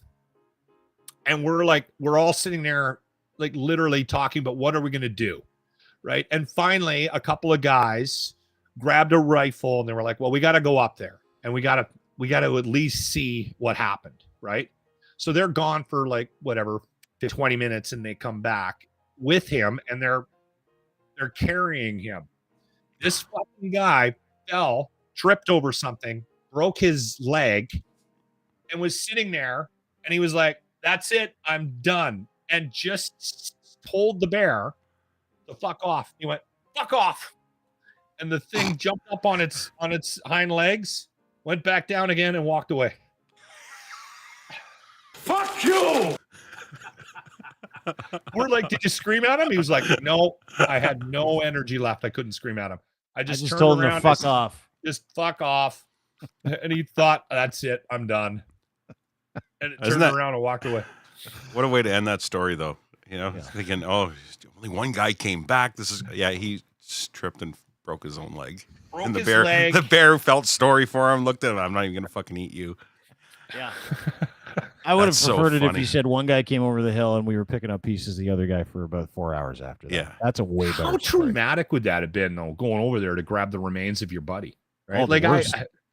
we were freaking out, man. They Like, deserve it though. Like, I mean, we go into their spaces, dude. We That's what kinda this whole thing is do. all about. Like this Yeah. bear is fucking going, "Hey, you're in my house, you cocks and fucking rain gear." Look at him. Get out of my house. I walk gingerly in thin-soled shoes on rock like that. He's just pounding his like 1,200-pound body down on those rocks. Like that bear doesn't give a fuck. You know what's happening here is That bear doesn't. he's give a fuck. confused by the fact that they didn't run. Yeah.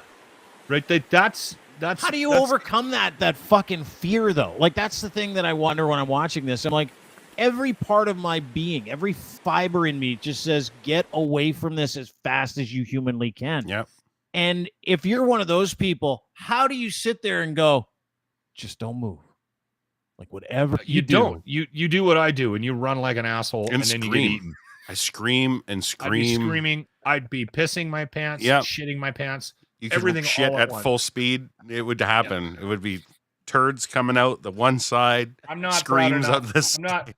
I don't have any pride in this conversation. No, I don't either. You know, when guys are like, you know what I would do? I would get up and I'd fashion a fucking bear trap out No, of you a wouldn't. fucking stick, and I would trap it with like beef jerky, and I would skin it Bubblegum. and eat it. Fuck it. No, you wouldn't. There isn't a human being on this planet. No, that you'd would. cry for Like your me. mom. Yeah, I would scream, Yep. Mom, where are you? I'm lost in the mall, and I would Yep. fucking shit my pants and just pass out from like sheer overwhelmingness. Like I would just be, I would literally have a seizure if that Yep. thing came running at me, like literally. So I don't even know if I'm supposed to respect those people for being cool enough just to sit there, but I wouldn't be able to do that. There's no fucking way. I'm running like an as Lachlan points out, like a complete and total asshole. Yeah. Mhm. Yeah, I'd ruin it for everybody. I'd be there with those pros, and I would be the one that caused everybody to What get. you want is you want a guy like us with you, right? Yeah. Because You can as get soon as one the of bear them. comes around the corner, you want him to be occupied, like, and then you can just like casually walk up up to a tree and climb That's it the thing. while he's chasing Lachlan, crying, shitting, That's and the thing. peeing himself. Is if you're attacked by a bear and you're with a group of people, you don't need to outrun the bear. You just got to outrun one of your pals. One That's one it. asshole. I'm usually that's that. it. I'm usually that guy. Yeah. I don't When do a whole when I'm lot of scared, running. I can run out anybody. I swear to Like God. the opening of that zombie movie, Zombieland, with Woody Harrelson. Yeah. I've always said, if you see Stay me in running, you shape. should be running too, because something's got a fucking fat real guy. bad. They got a on back fat here. guy on a football field getting chased down by zombies. Stay in shape. We're zombie bait. Rule number one. Yeah, we are. We really are zombie bait. And watching The Last of Us makes me think that zombies are a real thing now. So I'm like, Have you maybe I should get into being honestly, have you had, I've had multiple moments in the last couple of weeks with this show where I realize just how much of a PUSSY I am. Yeah. Like I am not surviving the apocalypse. I'm not a prepper. I don't know how to cook for myself. I don't know how to gather food. I don't know how to, I wouldn't know how to like make a fence. Makes me mad Like, that I pissed off all the anti-vaxxers in Alberta because most of those guys are fucking like survivalists too. So like if I need help and I'm like, I dude, send out a tweet on after the apocalypse and I go, hey, I'm just looking for a place to stay. Someone that has some running water or anything. Be like, go fuck yourself. You're vaccinated. And I'm like, God damn it. I'm not prepared for this. every time I had That's a what they buddy, do to us. A buddy of mine worked We're at all Costco. fucked. Like he still works. A friend of mine worked at Costco, and I was talking to her, and she said, "You know what's interesting about working at Costco is they'll put something out that will be appealing to the prep community, and word gets out, and it sells out instantly in Alberta. Yeah. They had this huge thing of Kraft macaroni and cheese, like this big, like the box Egg. of it." Big And tub. they were selling. They brought a truckload of it. in, Drum.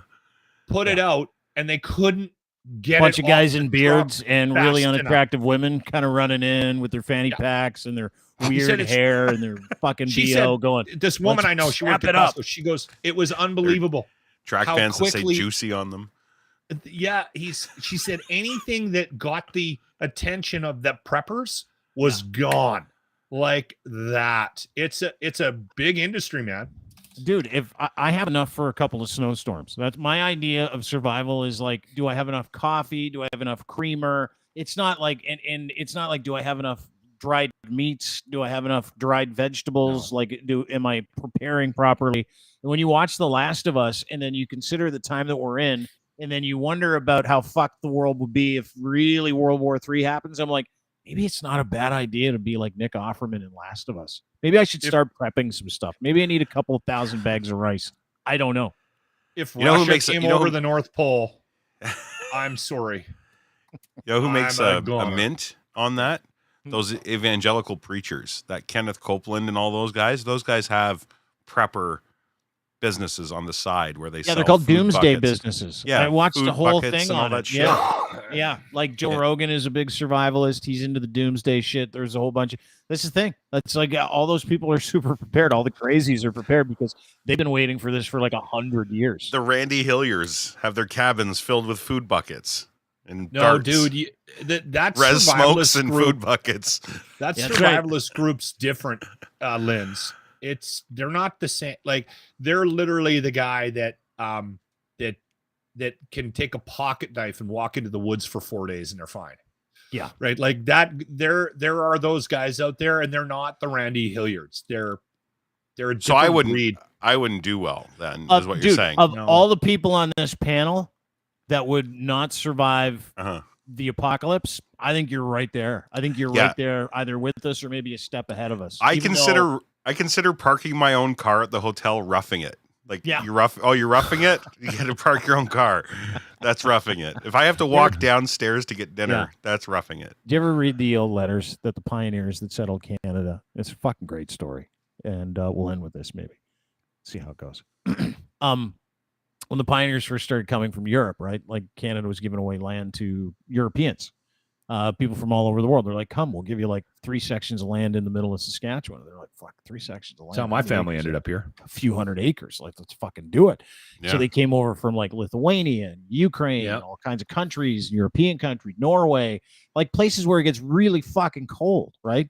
Yeah. And there's this bank of letters. It's part of Canada's history. These settler letters that were written in the 1800s, early 1900s, of people that came over and got free land. And they're fucking hilarious. It's like, oh my God, what the fuck did we do?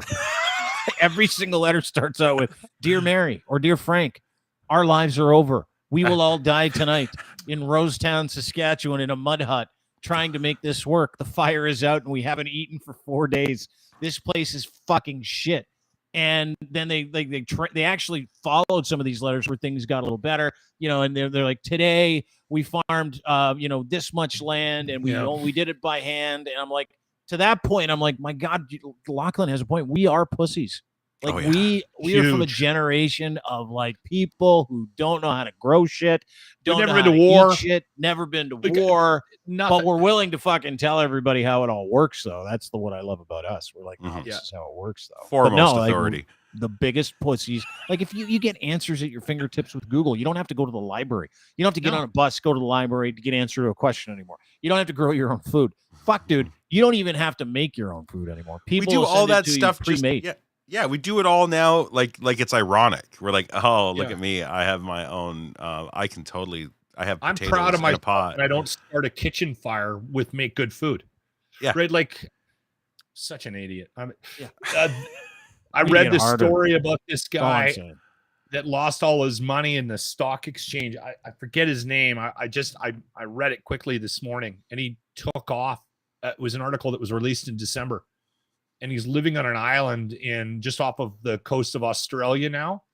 And he lost everything, like everything. He lost millions of dollars, and he's living just on a beach, made his own, and he's 80 years old. He was, it's kind of an interesting story. I got to figure out the guy's name. But he's been there for 20 years now. He's in his 80s, and he's been living basically. And I was thinking about it. Like, there's no way in hell he packed up a bag, a couple of t-shirts, some toothpaste and toothbrush, and some board shorts. He's living on this, and he just showed up. There's nobody around, and he's figured everything out on his own. He gathers his own food from the island, and he made his own hut. Like he was on Wall Street. Lost And he's like, fuck it. millions and millions of dollars in the 80s. Tried to make it work for 10 years. I Failed could- relationship. This, that. I could do just that. like said, fuck it. You can do that? Oh yeah, for sure. Amazon delivers everywhere now, man. Everywhere. Like it doesn't. They have drones. I wish. I honestly wish fine. I could be the guy that like. I know. We're just not, dude. We like comfort. We like those things, right? Yep. And it goes to show. I mean, we're talking about the way things were. We're talking about how people going through hard things. And I was laughing when I'm laughing. It's sad how the CEO of Bed Bath and Body Works or whatever it is, Bed Bath and Beyond, Mm-hmm. the CEO, remember in September of this last year, how he killed himself because the stock price tanked. Remember that? Mm-hmm. There's a guy that wouldn't have done remember well in a survivalist economy, right there. Guys like, I lost some money. I guess life's not worth living. I'm just gonna kill myself. Like, fuck. It's like those are How the people that I'm conditioned. like, Yeah. yeah. I'm not that guy. I can hang things. I actually do some meal prep, but I don't do survival prep. But maybe we should start doing that. I'd love to fucking get a survival influencer Podcast. network. Yeah. I'd like to grow something. Like I'd like to say Weed. that I actually, I tried weed. The dog ate it all, fucked it up. True story. It's Let never him into been the room. same. I turned the girl's bedroom into a grow op when they left. That's not a joke. Are you serious? You did this inside? I did it inside. I had it inside, and then the dog got in there and fucked it all up. Yeah. I don't even smoke weed. I was just like, I'm gonna figure out how to grow this weed. Got it started. Didn't do anything. You should learn how to grow stuff. Learning how to grow stuff's fun. Tomatoes. fun. I wouldn't mind growing tomatoes because I love fresh tomatoes. I might try to grow some tomatoes out on the loft here. Lynn's is a grower and a Yep. shower, by the way. Yeah. He grows peppers. He Peppers. blessed me with some peppers this last year. Beautiful peppers that I actually just finished. I pickled some of them. It was fucking beautiful. Yeah, See, dude. Lynn's, you're way ahead of us. Oh yeah, Well, because you can. we all have some things, right? Like I could take, and like I joke, but I like have nothing. if I somebody have else no discernible skills. somebody else would go kill the cute fuzzy bunny, I could make a really wicked rabbit dish. I could do it from rocks and nothing. You know who Like, does? You know who eats meat, but he is committed to. You guys are gonna laugh because he's crazy as fuck.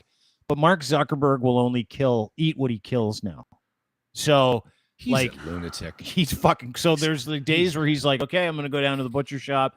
I'm gonna kill some animals that our family's gonna eat because I want to be attached to the process. Like he's that kind of guy. But he doesn't do any of the prep. He just does the killing, which really is kind of defeats the purpose, right? It's like, hang on a second. That sounds like a guy that just wants to see something die in his hands. that's it. I think so. Well, Yeah. good. He's got Meta and Facebook. That's going well. This by the way, this loosely ties into Zing. our conversation. Boom. If he wants to watch something die, he can just keep doing business with Facebook. Awesome. This Wow. loosely ties into the conversation we're having, but one of my favorite songs of all time is by a guy who is he's not very well known, but I listened to this. I heard this song and it's been on my playlist for years.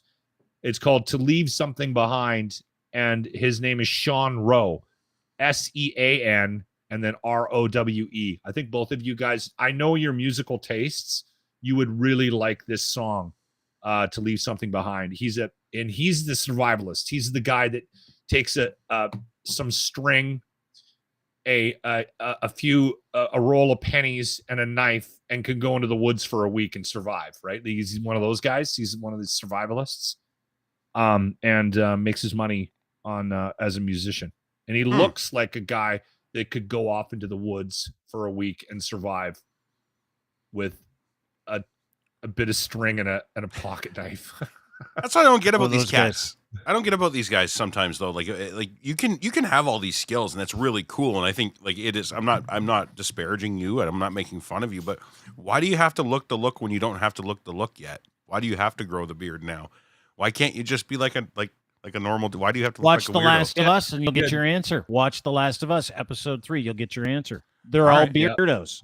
You know why? Because they think they're living in the end times now. They don't trust anybody to cut their hair. They're not fucking ordering that stuff, dude. End time shit. Yeah. You know. Yeah, I Yeah. can't wait. I'm gonna watch that tonight. I'm gonna start Yeah, it do it. tonight. You guys have sparked that fire. You will love that show. I can't wait to hear your opinion Awesome. of it. Yeah, Sweet, we'll get you tomorrow. Okay, last thing I want to talk about, and then we're going to split, is, well, so I lied when I said we're going to end the show on that. Just letting you know, but it happens here once a day, maybe twice a Liar. show. It doesn't matter. The 15, my like fault. we're talking about being survivalists at the same time, there's this new movement going around about this idea called the 15-minute city. The Yeah. 15-minute city. Now, Lachlan is bullish on this. And by the way, it's getting the attention of a lot of people. Because as my understanding goes, there are some plots of land in this country, right? Okay.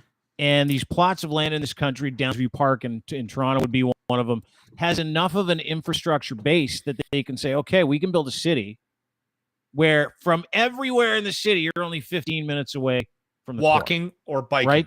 Walking or biking from the core. Is that everything is accessible within a 15-minute walk. So all your necessities, your food, your doctors, everything. And it's a concept. Sorry to jump in, Dean, but it's a concept that they're actually working towards in Edmonton. And I think that's why it's a European thing, but they've actually they want to do it here in Edmonton. And when Grant brought it up the other day before the locker room, I was like, I'd never fucking heard of it. And he goes, you've never heard of the 15-minute city? I said, never. So we put out a poll and then we started talking about it. And my God, it is, you should have seen, that's why I kept bringing it up with Dean. I mean, have you heard about this? It's like, there is such a wide range of opinions about this concept. And on face value, I think it sounds pretty intriguing. Yeah, it really does. I like it. And I like the idea. Dude, I do too. I also like the idea of universal basic income, but no one wants to talk about that because then all of a sudden you're a commie. I love this idea too. And again, there's a website. It's called 15-Minute City. Everyone living in the city should have access to essential urban services within a 15-minute walk or bike. 15-Minute City project is designed to help people access focused urban transformations to be what we need them to be. Project Twitter and Instagram account highlights relevant and inspiring efforts around the world to create 15-minute cities. If you go to the website, you can actually have a look at what a 15-minute city may or may not look like. It is the brainchild of this gentleman who, doesn't really care how he dresses, which is nice. Dan Lucier, an urbanist and longtime San Francisco resident with a passion for making cities work for everybody. But the idea is, as you pointed out, he's also single and is interested in the idea of going for coffee with a nice young single lady.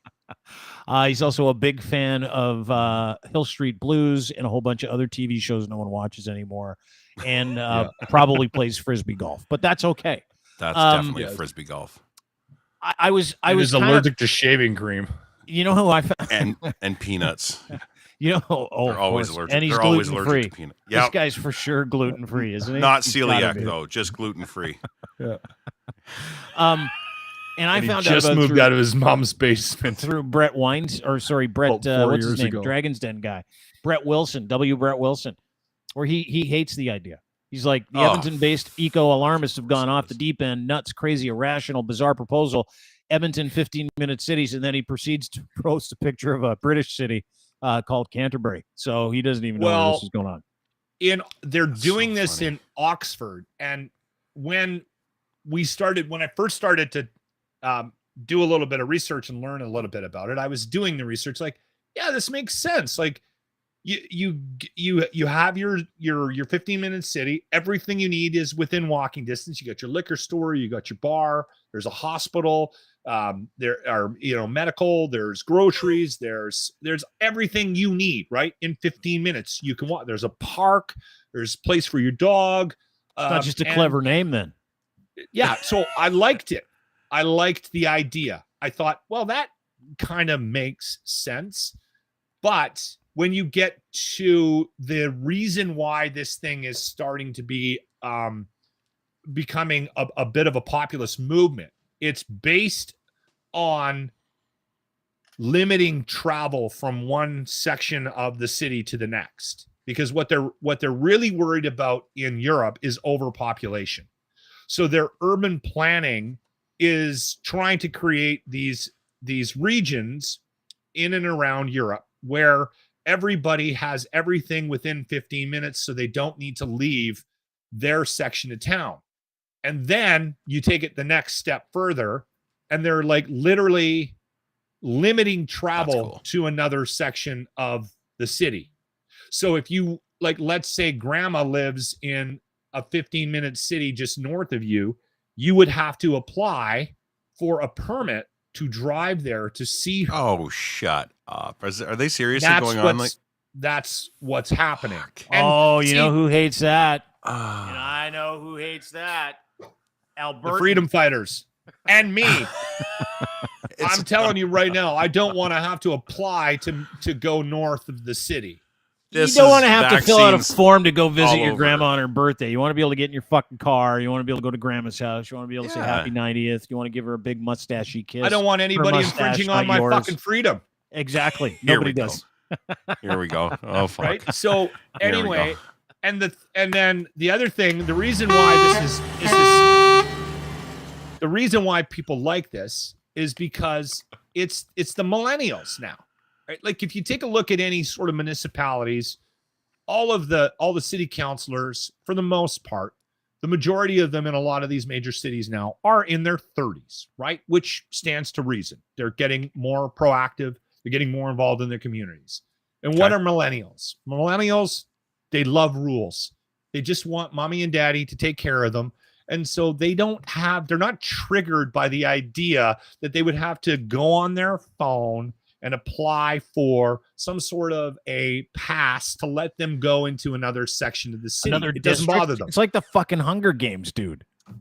That's my issue Right? with it. Here we Yeah. I'm all for it. Jesus. If there's listen, if it's the Hunger Games that they're after, then they need to have the feats of strength in there too. They got to have Now, all this stuff in there. Here's the other problem I have with it. Well, I'll learn more about it, but I've got a lot of research to do because Donald's sending me a YouTube video on it.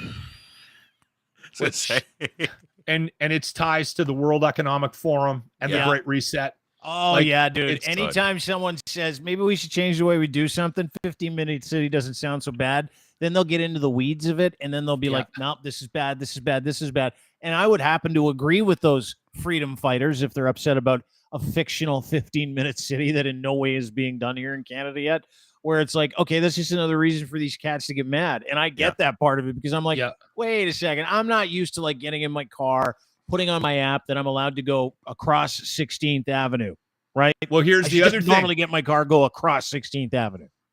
The other rumor revolving around these 15-minute cities is that you will have to actually get around by means of bikes and walking and scooters and things like that, and then you'll develop these points that will actually allow you to access other regions of this social credit. It's happening.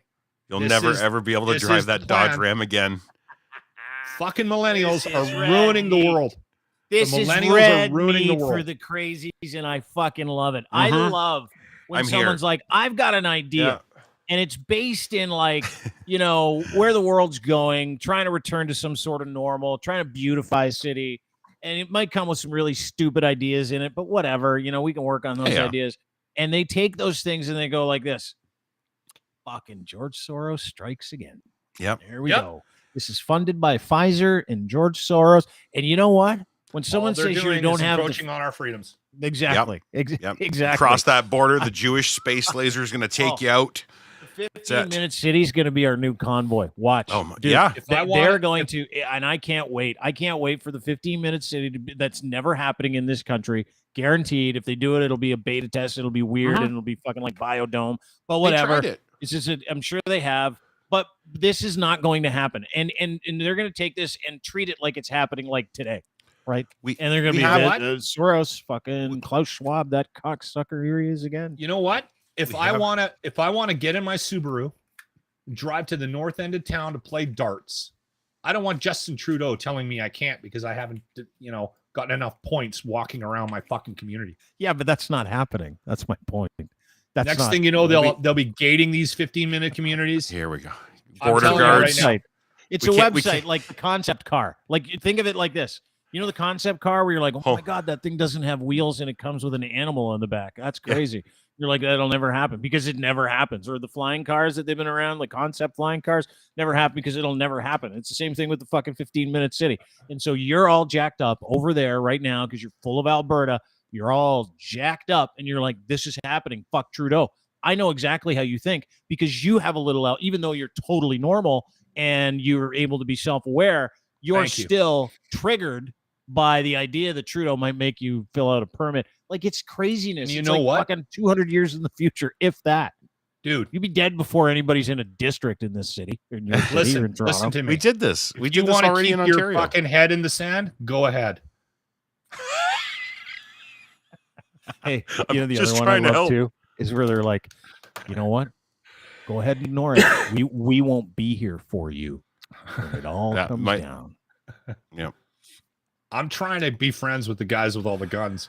Yeah, me We're all going to be dead anyway. actually We got the vax. We're all you know what I vaccinated. feel like doing? I feel like doing because all the anti-vaxxers are all doomsday preppers. I feel like apologizing about all my shit about the vaccine. Get I on feel it. like saying, guys, you know what? I've had an about face just in like that's if there's an asteroid hurtling towards Earth, that very next when I find out, that next podcast is going to be me apologizing to all the anti-vaxxers and saying, hey, can you share some of your venison with me? Swear to God. We had a funny text we were talking about. I can't believe how riled up everybody got when we started talking about this 15-minute city. I was like, where did this come from? But people were very riled up over it. Because and we had one text idea of the and it 15 just minutes simply and they're like, said, hey, you need to be aware because this is a Klaus Schwab thing. And everybody's like, we had here we his go. name came up. I swear to God, we had Of one course it text did. from the guy, and I can't even make this up. Ken just said, they're not keeping me in my fucking district. I have guns. That was the text. See, I swear to God, They've already put themselves in this dystopian future that in no way is. There's not even a shovel in the ground, and the guy's like, "Fuck you! I got guns. I'm buying more." Yeah, I think my response back to him was, "You don't drive around with your guns, do you, Ken? Because I don't think you're allowed to. I don't Connie, know all get the rules. food bucket. I don't know all the rules revolving around firearms, but I'm pretty certain that it's illegal to pack heat to go get a coffee at Tim's." It is totally illegal. Luckily, in this country, it is 100% illegal. Fuck, I love this world. I love that we're finding new and impressive ways to scare the shit out of dumb people. I think it's the best. Seriously, like I know everybody was upset. I am that worried Jordan about Peterson this was 15-minute speaking. city, though. Everybody's upset about Jordan Peterson not getting canceled. I'm like, no, fuck, dude, this is the best. You know, trust me, it's great content. Yeah. And then now the 15-minute city, everybody's like, oh, here we go again. And I'm the only guy standing here going, yes, here we go again. all of it, more. Absolutely, I'm the same because I love watching people who think that that they live in this Tom Clancy novel.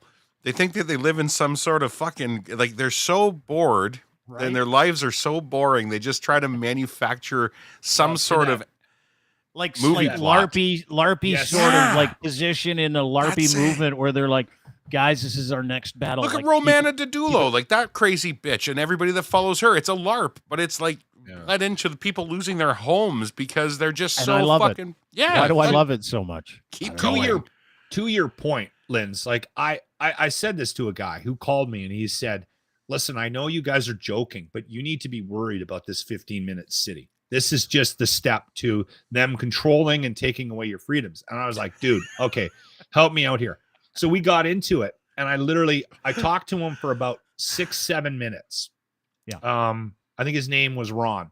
Yeah. And Ron was adamant. And I said to him, I said, "Ron, listen to me. You need to hear me out." I said, "I've been doing this a long, long time." And I said, "Have you ever been in front of anybody who has run for city council? Like, have you met your mayor? Like, I've met these people. I've met over the years. And there's a personality type for the people that seek out democracy and presenting that as a career option here in Canada. God love us. But generally speaking, these guys are somewhat nerdy. And I'm trying to be as nice as I possibly can. But they're not guys that I fear that have some plan behind the scenes to manipulate and control an entire population. And he goes, "That's where you're wrong. You're always wrong." He's like, "Those are the ones you need to worry about." He goes, "Those are the ones that were sitting by themselves, sniffing glue in fucking high school, planning our demise." And he goes, "That's the guy. You're just all you're doing is reinforcing this point." Do you know who was in their bedroom planning everybody's demise? Are the nerds that invented Bitcoin. Yeah. Like, that's who was. That's Yeah, and he's got I it feel all bad backwards. for What people the who fuck have is that lost funny? everything in Bitcoin. I feel Why like do you think? Why do you nothing think they targeted like Tom Brady and everybody else and Giselle Bundchen to get on legitimacy, board? dude. They went after the Same cool reason. kid. Same It won't- reason. Well, this is Same what I re- mean. Yeah, Use dude. them. Same reason that Jordan Peterson told everybody he sold out the Canadian Tire Center last night. It's a mirage. Yeah, well, and they're using them as bait because they know that some dumb jock that they didn't like in high school follows Tom Brady, and yeah, I'm gonna use him. I'm gonna pay him a bunch of money to be on my side now. I've got the bully with me, and the bully's gonna and all the bullies What's in, the and I'm name? gonna fuck you What's all the at the name same of the time. guy? I can't say his name, Linz. You're smarter than me, but Dr. Doom, the guy that predicted the 2008 Wall Street crash because of all the shitty mortgage that they were propping up. He's got a French Dang. No, different guy. Renee. I don't know. No Starts idea. with an R. You know who I'm talking about. He was actually at the World Economic Forum. They had a meeting in the last like 3 months, and he went on record and said that 99% of everyone involved with Bitcoin is a criminal. He just said that out loud. Obviously, Noriel Rubini. yes. Okay, yeah, Dr. Doom, they call him, right? Because he's the Okay. one that always predicts these crashes. And I'm doing everything I can to not like tag my crypto buddies in these stories because I was doing that for a bit, and it's not a healthy way to maintain a relationship. No, with but it's people. fun trolling those cats, right? Especially the guys that are sitting there crying into like an empty balance book or a hot wallet that reads zero. It's like, and when everybody was out there going, "Don't do it," and they're like, "Fuck you, you don't know They're anything," and they're going still to Vegas and hanging they're on. pouring champagne onto their. Oh, dude, it's the Mhm. best. Crypto is one They're of the still greatest trying to hang scams on. of all time. And they're pouring champagne on their Rolexes, and now that they've had their Rolexes repoed and they're drinking like tap water. I'm like, we told you. Everybody told you couldn't quantify this, so there's no way you can actually fucking have any faith in this kind of economy. They Doesn't needed matter. sheep.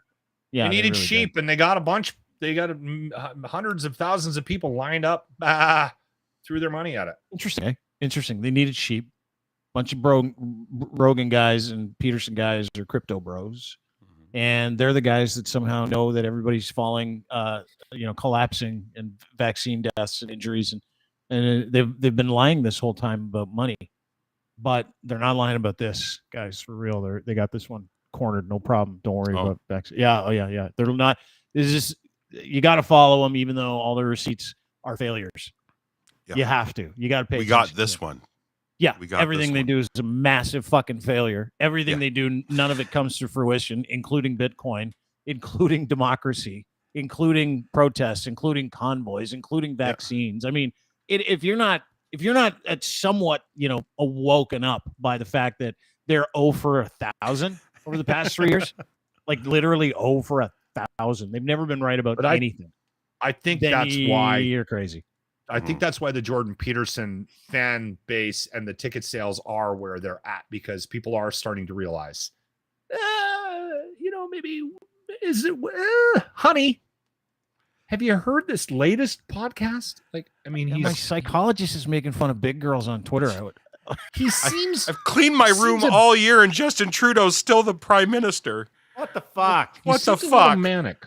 I've been petting cats for months. Nothing's happening. Stray cats, house cats, neighbors' cats. I still feel like shit. Oh, okay. Yeah. Yeah. Weird, isn't it? Yeah. I just, Anyway. yeah. Thanks, boys. My thing, sorry, you know what you do? No, go ahead. Ask, Yeah. always ask a question. If there's like this one, this 15-minute city thing to close it, ask them what the end game is. What's the end game? And they can never give. They can't tell you. Control. What do you mean control? What do they want to control? Control. Thank you for your time. It is interesting I know. when things like taxes and like you have to pay for it. Ultimately, I think we can run a through line through this with money. And that's one thing that I've noticed. I mean, I don't believe there's somebody behind the scenes trying to create some 15-minute city structure for the entire country so we can lock everybody down so you can't drive your Dodge Ram pickup truck from one section of town to the next.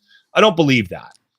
But I do believe that ultimately people are looking for creative ways of making more money, right? And sometimes the idea ends up becoming something that people are attracted to, like because on paper the 15-minute city actually does look like a good idea.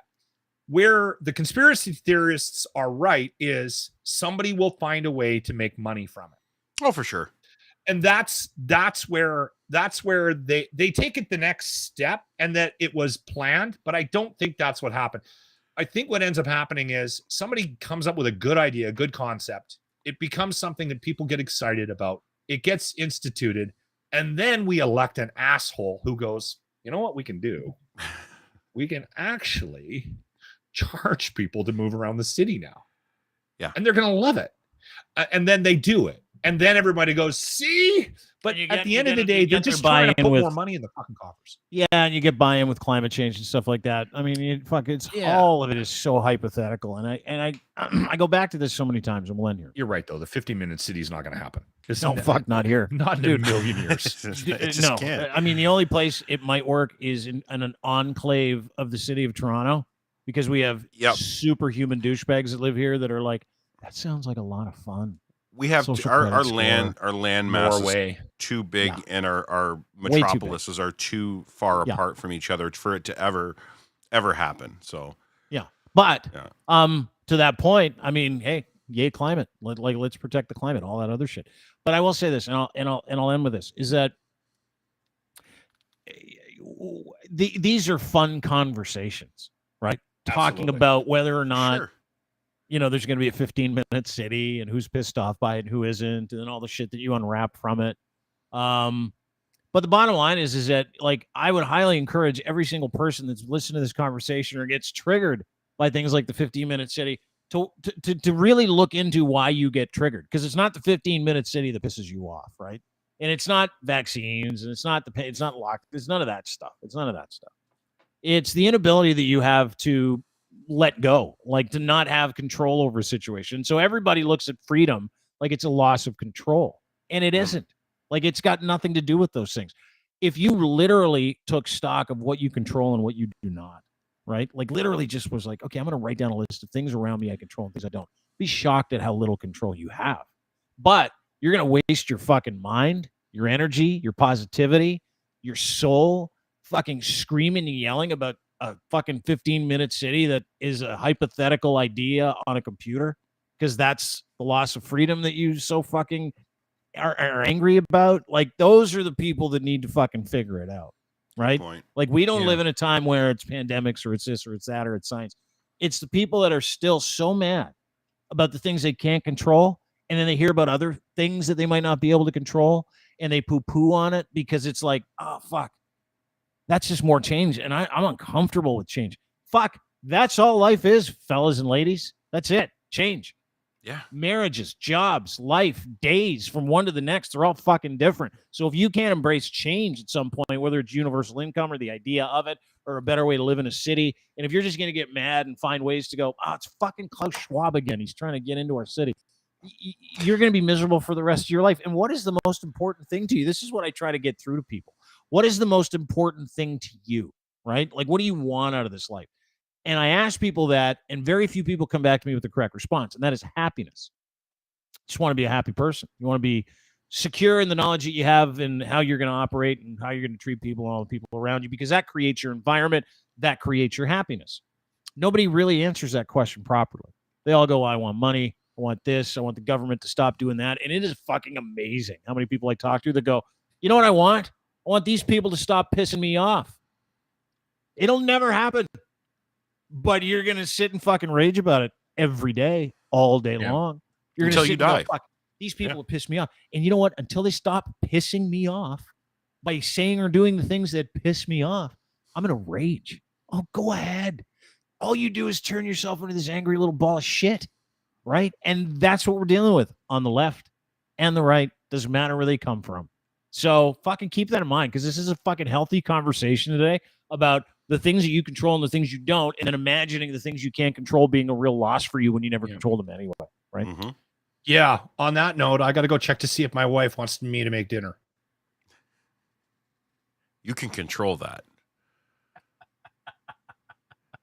You won't have control of the menu, though. No. Something she's All right, telling you. guys. Cook. I got to do it too. Great to see you, boys. see you. Lockman Good to Cross, see you, too. 957 Cruise FM in Edmonton. At Lockman Good show, Cross on boys. Twitter. That was fun today. It was a lot of fun. Yeah, thank you. That is Ryan Lindley from the Lins Report. At Ryan Lindley on Twitter. New Lins Report coming soon, I'm hearing. Yeah, actually, I just finished. I needed what you did this morning. I needed you guys to do that, to pull clips from for the last story segment of the Lins Report. So I'll be cutting that tonight. So Oh, you're talking about the you Crier and Kundal. Media. Yeah. Yeah, so there's a bit of a segment on the Crier Media change on the Lins Report. It will be informative. Nice. It will be fun. Will poke fun at all of us at the same time, as I always do. Thank you. Also, this week, keep your eyes open. I heard through the grapevine that there might be some really cool content coming out regarding the Ice Wine Festival. So Oh, cool. keep your eyes peeled. Yeah, Crier Media is the name of the Crier Media, I believe, is a Twitter handle. If you could give that a follow, we'd really appreciate it. Not only do we got some cool stuff coming out from the Niagara Ice Wine Festival, but we've also got another podcast on the network coming up at 7 with James D. Fiore. He has John Gibbons. Gibby. Shit. Former Blue Jays skip is going to join James D. Fiore on Blackball the podcast. Go and download Wow. that as well. Yeah, it's pretty cool, huh? That is Gibby really and cool. James. Like, Yeah. I'm on a phone and go, dude, do you know anything about baseball? But he does he's going to seem have to you do as it. a Cyrano de Bergerac in his ear. I know. Ask him this. Ask him this, dude. I'll be a producer, terrible producer. I'm the worst at that too. It's like I listen to interviews and I'm like, ask him this, ask him that question. Yeah. You don't I produce, you just jump in. That's my I know. favorite. Let me just That's the way I host am. this. Okay, listen. You do a really good job. You kind of blow us all to the water when it comes to questions. So, Nah, dude, I just like asking questions, and you can't get this wrong, which is why I'm excited to watch James tonight with John Gibbons right here on the network. I So got to you can watch this show, though, so I might watch That's Gibby close. tomorrow, but I'm All right. watching that show tonight for sure. It's on Anyway. demand. Just download Blackball the podcast anytime you want. Thanks, pal. Talk to you soon. Good to see you. See you. Ryan Lindley, ladies and gentlemen, from the Lins Report. Follow him at Ryan Lindley on Twitter. Have a great day, everybody. Da da da da da. I think that's it for us. I want to thank our friends at Cantork for making this possible. Colin sent me an email from a golf course in Florida today. He's between races. Yes, he races. He's a race car driver. He's a kart driver. But his day job is making the best torque tools on the planet.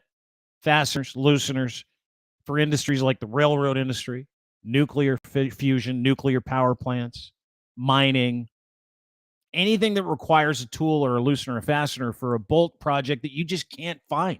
That's what they do, and they make them for people around the world. The best in the world at it. Canadian made, Canadian manufactured. Go to cantork.com for more information today. Also, our friends at kivlaw.ca looking for a great defense attorney, Southern Ontario's best. Go to kivlaw.ca or just email Robert at kivlaw.ca today for your first consultation, which is free. If you need legal help 24/7, you need the help of a good criminal defense attorney, you want to get your life back, contact Robert now by emailing him, Robert at kivlaw.ca. Again, Robert at kivlaw.ca. That is your best bet if you're in Southern Ontario. Kivlaw.ca, proud sponsors of the Dean Blundell Show. And, of course, Gitch. Gitch is a sponsor of the Dean Blundell Show. What is Gitch? Luxury branded underwear, boxer briefs, pouch in the front. Lots of different colors. You will love them. Guaranteed. And I want to give you a free pair when you check out with 3 or more pair at edsfineimports.com. Use promo code GITCH3 and you will get a free pair of underwear sent to your house. That is how he does stuff. He's got clothing for men and boys, footwear, accessories, all kinds of clothing, everything from John Barbados. He's got suits. He does weddings. He does it all. But his Gitch are where it's at. Go to edsfineimports.com. GITCH3 is your promo code. Put it in on checkout and I'll send you a free pair of underwear. That's it. Have a great day. Thanks for being part of the program. We will see you tomorrow right here around 3 o'clock. And I think we have a busy show tomorrow as well. And then we've got Jesse Lumsden on Thursday, and then we got Nate Pike from The Breakdown on Friday. So have a great night, everybody. Thanks to JB for jumping on too. Really appreciate it. Follow him at _Sheep King on Twitter. Sheep King anywhere on every single platform where he does his business. Thanks for covering the Peterson stuff. Have a great day. See you tomorrow. Bye.